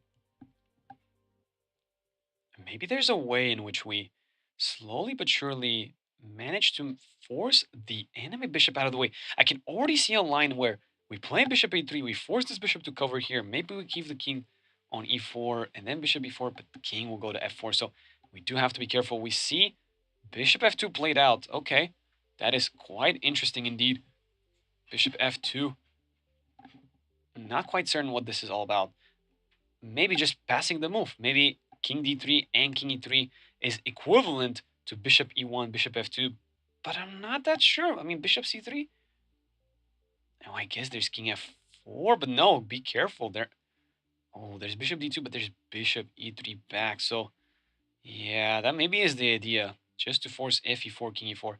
So yeah, actually not easy at all. King f6 though, but white will just stay bishop e1, bishop f2. How do you make progress here?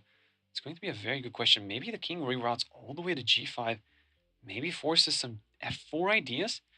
Basically, whoever takes is going to be at a disadvantage. If you take, the enemy king is going to be forward.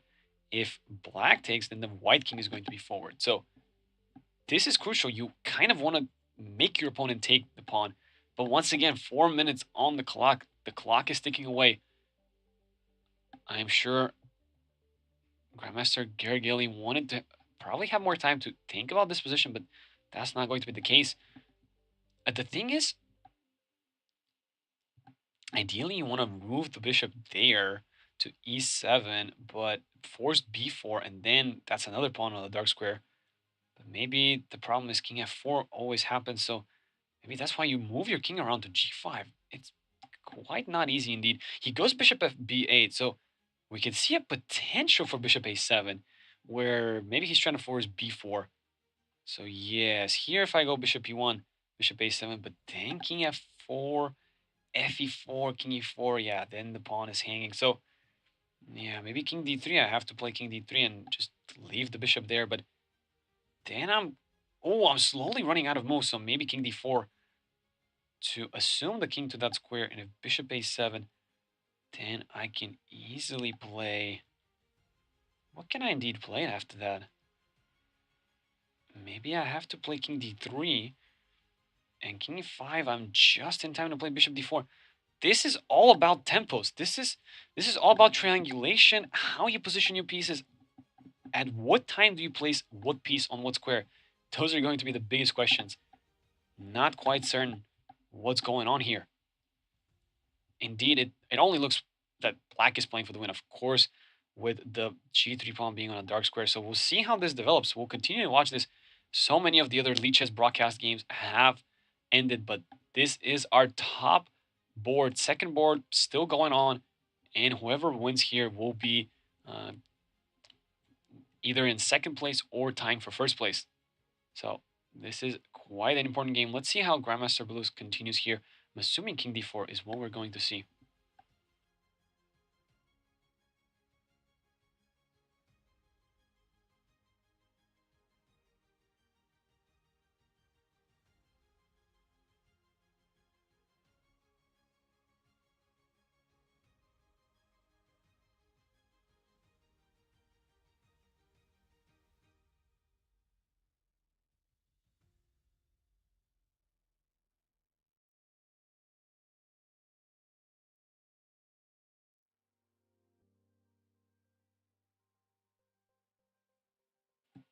For those of you who are just tuning in, my name is Emil Stefan of International Master, and this game is going to be a decisive one. I can feel it. Most likely, Grandmaster Gergely might find a way out, but certainly right now it does not feel like he would have any ways of winning. Again, if Grandmaster Blues takes here, then at least that makes Black's king more active, but if fe4, then White's king becomes more active. So maybe the move is king d4, bishop a7, king d3, just corresponding colors. If bishop b8, bishop e1, corresponding squares, maybe that's the deal. But there is also f4. f4 might be the biggest problem in that position. After gf, bishop f4, how do you stop the g3 pawn for pushing? That might be the problem. Why you cannot play king d4? That most likely feels that it is the reason. After f4, gf4, bishop f4, the king will have to go back, but then g3 will be played, and yeah, essentially the enemy king, the black king, will be able to advance forward, and that pawn is very dangerous, an outside pass pawn. So I'm assuming Vladimir Belus is trying to look to play bishop e1. Bishop a7, there is b4. We should say that after a5. There is bishop e1, bishop a7, b4, a5. There is a3. But of course, there's b6, and the king will be pushed away. Maybe not so certain. Bishop e1, bishop a7, b4, b6. You have to take. Ooh, but then king d3. And oh, it almost feels like black is forcing white into an only move. It does feel like it, but it's not quite there.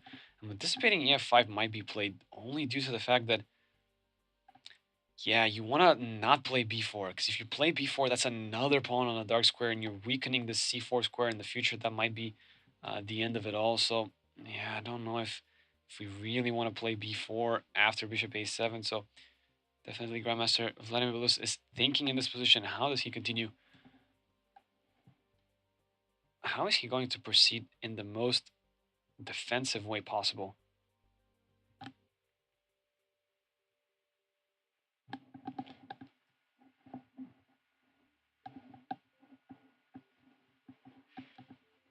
Yeah, other than ef5, I really wish king d4 was working, but once again, there's f4, and it looks like that might be winning for black. So, yeah, you bishop e1, you don't want to play that, because after bishop a7, king d4, then there's fe4, and then the c5 pawn hangs. So that's the biggest problem there.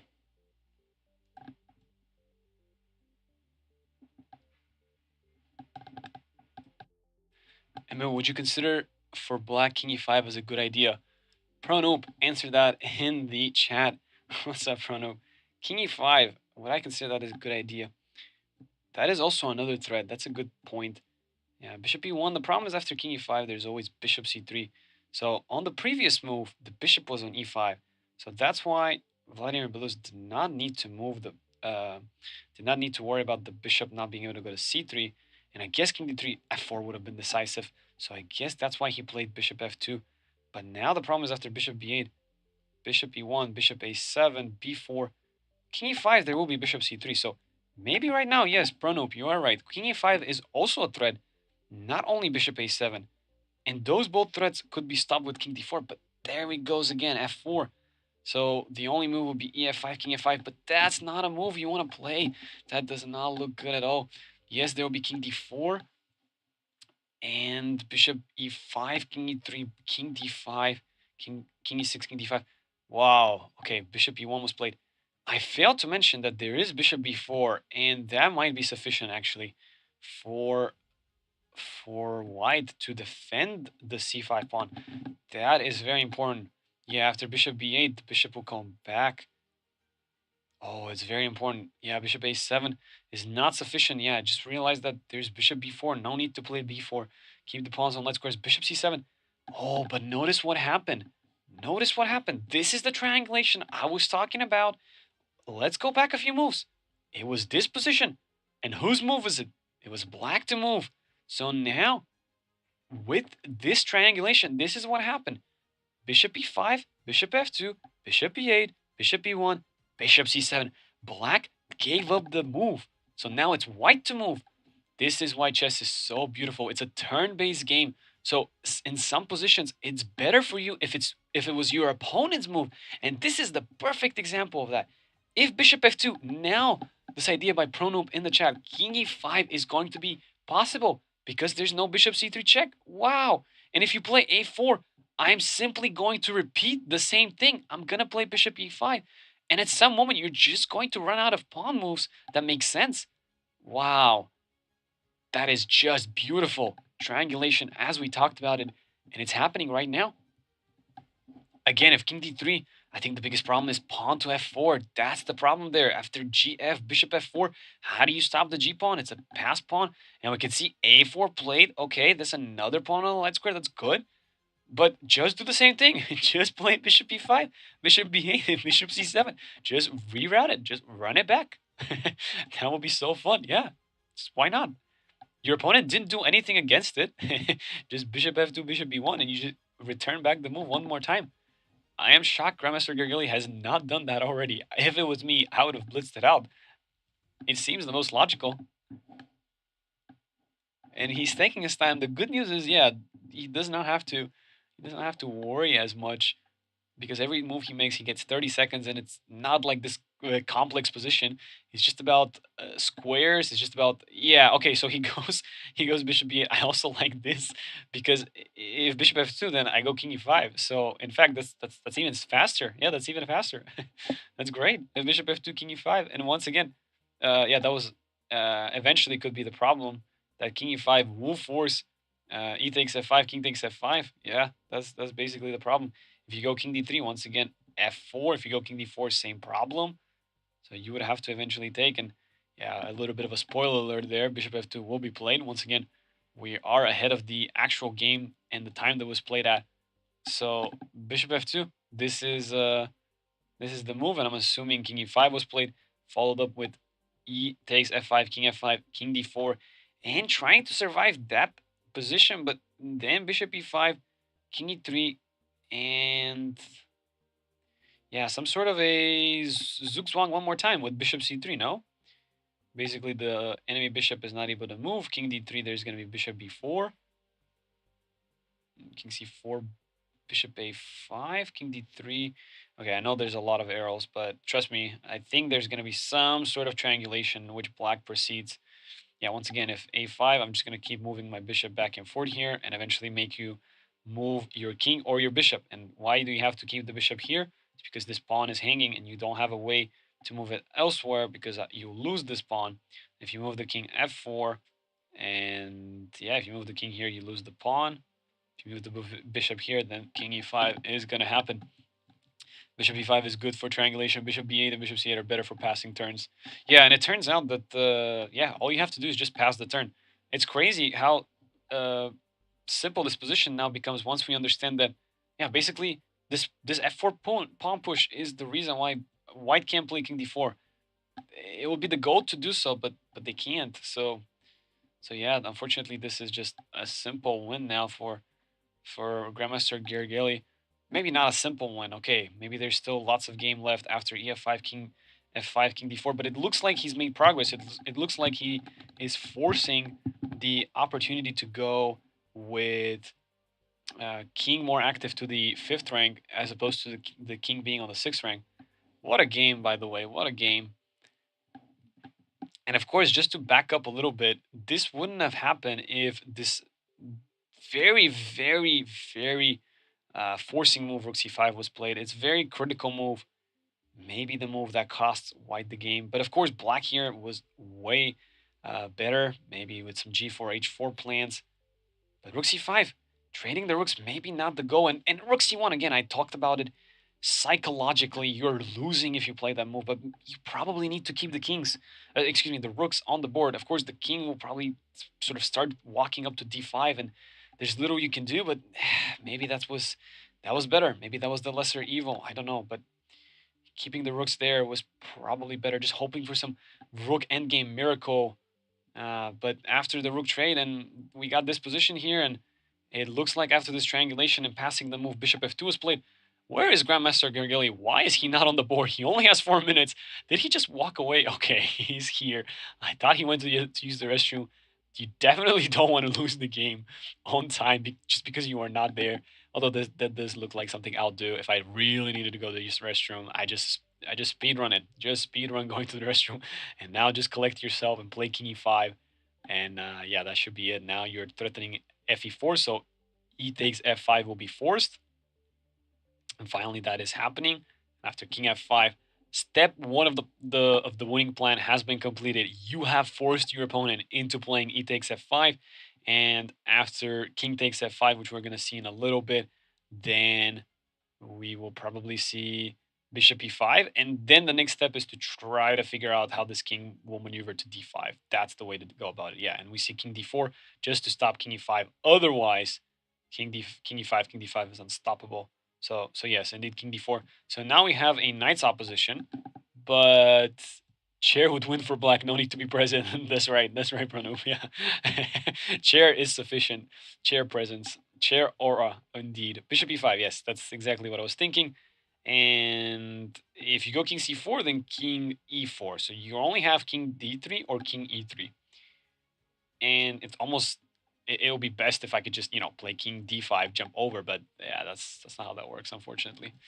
Because yeah, if king d3, king e6, king e4, I don't have access to the d5 square. So definitely after king d3, another triangulation might happen. Because if it was white to move, then bishop e1.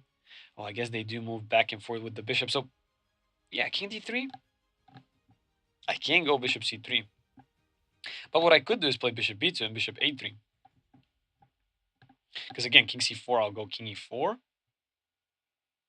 If I can get this exact position, but my bishop's on b4, I guess you have bishop e3, but then I have bishop e1 and bishop f4, bishop f2, and finally I get the king to e4. So yeah, if I could get this position with my bishop on b4, I'm actually winning that. Yeah, king c4 will be your only move. King d3 would allow king e5, king d5, and king c4. I'll just have to move my bishop back to a5. Oh, but I guess, but b4 is another pawn on a dark square, so maybe I shouldn't worry about that. Well, there's also, if I get the bishop to b4, king c4, maybe I go bishop d2, king d3, then I go bishop a5. There we go. I think I figured it out. Oh, but then king c4, king e4. Okay. So no king c4 there. Yes, okay. Give me this position, exact same position, but I have the bishop on a5. Wait, couldn't I have done that the previous move? No, my bishop was on b8. Okay. Yeah, that's why we need to throw in the check. Okay. So I'm assuming Grandmaster Belus went to use the restroom. Um, Yeah, after king d3, there's bishop c7 and bishop a5 potential. So maybe he's gonna stop us with bishop e1, but then the king walks to e5 and d5. Okay, so king d3, bishop c7. You have to play king d4. Otherwise, I play king e5, king d5. So after bishop, king d3, bishop c7, king d4 again, bishop a5. Give me that position, and I win the game. Yeah, you run out of moves. Let's see if he finds it. King d3 was played. Let's see if he finds it. It's a move with the bishop, so it's not going to be hard. Yes, there we go. Bishop c7. Man, it feels so good as a commentator to just know what's winning and what's not, yeah? Ooh, I think we saw the king move, but then goes back. So, okay, definitely has to move the king. It was touched, and we can see there the arbiter also watching the game, making sure everything goes by the rules. So, yeah, if king d4, bishop a5, you run out of moves. Bishop e3, bishop e1, bishop f4, bishop f2, and I will eventually get king e4 once I kick your king out. And if king d4, which is the move that was played, yes, I go bishop a5. Oh, it feels so good as a commentator and in my last game to try to predict these moves. This is fantastic. Yeah, just bishop a5. No? Oh, no, okay, he's going for the bishop. Yeah, there's no point in moving the king, obviously. Yeah, bishop a5, there we go. Oh my goodness. And all of this started with just one idea to have the bishop here, and then you just realize, oh, the king will hit it. So you just realize you need to have it on a5. And once again, this bishop is out of squares. If bishop e3, bishop e1, bishop f4, bishop f2, that's winning. Oh, but that's what's happening. Yep, that's what's happening. He's going to run out of moves now. He's going to run out of moves. Now, of course, if he had moved the king, then I go king e4. If he had go king d3, king e5, king d5, unstoppable. So yeah, this is game. Yeah, if by the way, if king d3, king e5, king e3, the move there was bishop c7, blocking f4, and only then king d5. And basically, the moment the king gets to d5, it should be winning. So we see bishop e1, as I mentioned, and that should be pretty much almost game over. After bishop f4, bishop f2, you have to surrender, and I go king e4. And well, yeah, if you don't protect the pawn, then it's just game over. So yeah, after the move bishop f 4, bishop f2, then yeah, how do you defend bishop e3? Oh, that pawn endgame, is it winning? I think it is, right? Takes. Oh, I actually don't even need to go into the pawn endgame, right? Bishop f2, bishop e3. I just take the pawn on g3, and that'll be game. Now we see there Grandmaster Gergely just walking around. I think he knows it. I think he's winning. I think also Grandmaster Belus knows that he's losing. And oh boy, yep, this is pretty much game over now. I think we will see a resignation soon. I don't see anything else that could be done.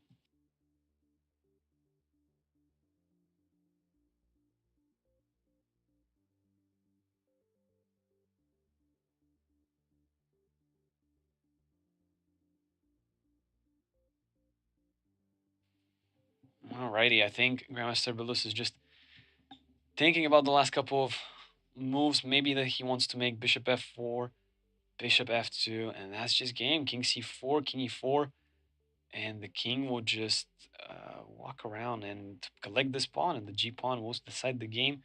If bishop f4, bishop f2, king d3, bishop c5, black is going to be up an extra pawn. And, well, I guess you can keep playing that endgame, but down a pawn in that bishop endgame, it's still going to be rudimentary, the same concept. It's going to be the same concept. Well, yeah, I say it's rudimentary, but okay, nothing is as basic as it seems, right? Actually, this is the best try. Bishop f4, bishop f2, king d3. Just keep running opposition to the enemy king, right? So you would give up the c5 pawn, but you basically move your bishop on this diagonal, but then I just realized the bishop will go to e5 and force you out of the diagonal. So there we go. We see the resignation, and Grandmaster Gergely Cantor wins this position, not even playing it out. This is GM level play, not even playing out. And you can see that they're trying to commentate on the game. But yeah, black is indeed winning there. There's resignation by Grandmaster Vladimir Belus. And they're talking about this position. Wow, we're going to get treated too. What could have happened? There we go. Uh, Black is confident in the abilities of the chair. That's right, Bruno.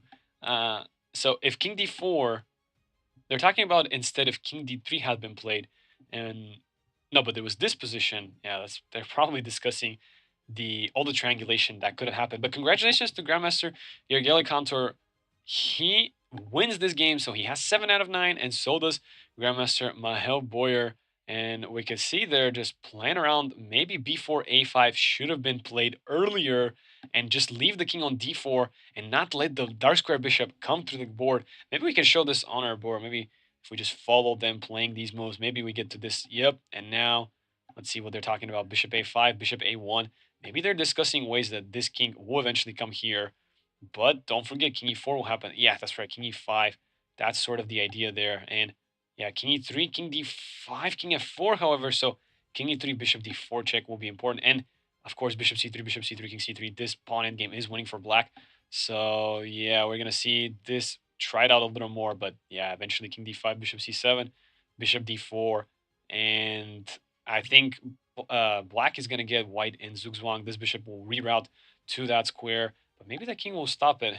This is so fascinating. Okay, they start setting back the pieces. Yeah, they maybe realize that after bishop b8, yeah, bishop f2, bishop e1, but king e2 is there. Not sure, not quite certain how you do it. Yeah, okay. They're commentating on this game, and this is so fascinating. I always love this, just analysis after the game, and especially when you're just the last board in that playing hall.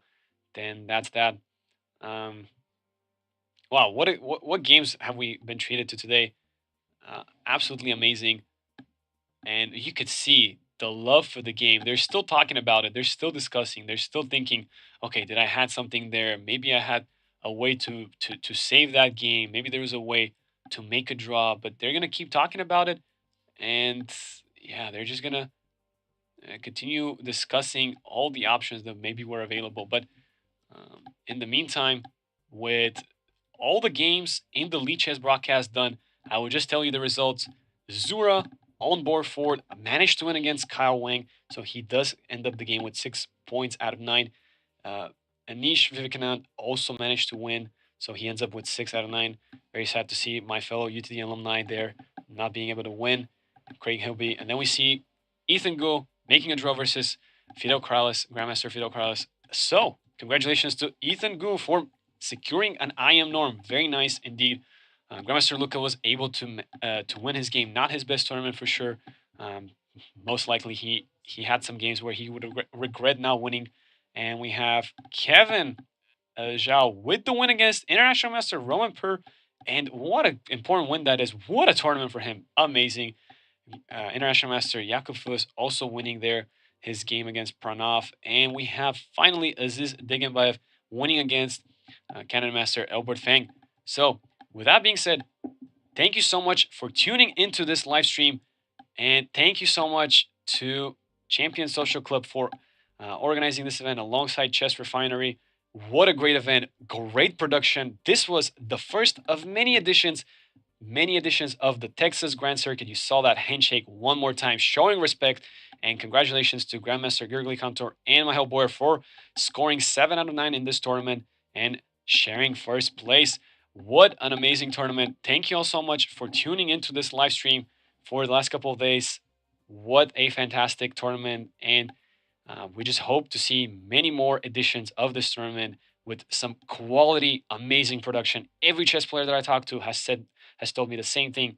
Amazing, amazing, amazing scenery and just amazing playing halls. This has never looked as good as it has on this tournament. So my name is Emil Stefanov, International Master. Thank you once again for tuning in. Thank you so much. Have a wonderful rest of your day. Bye.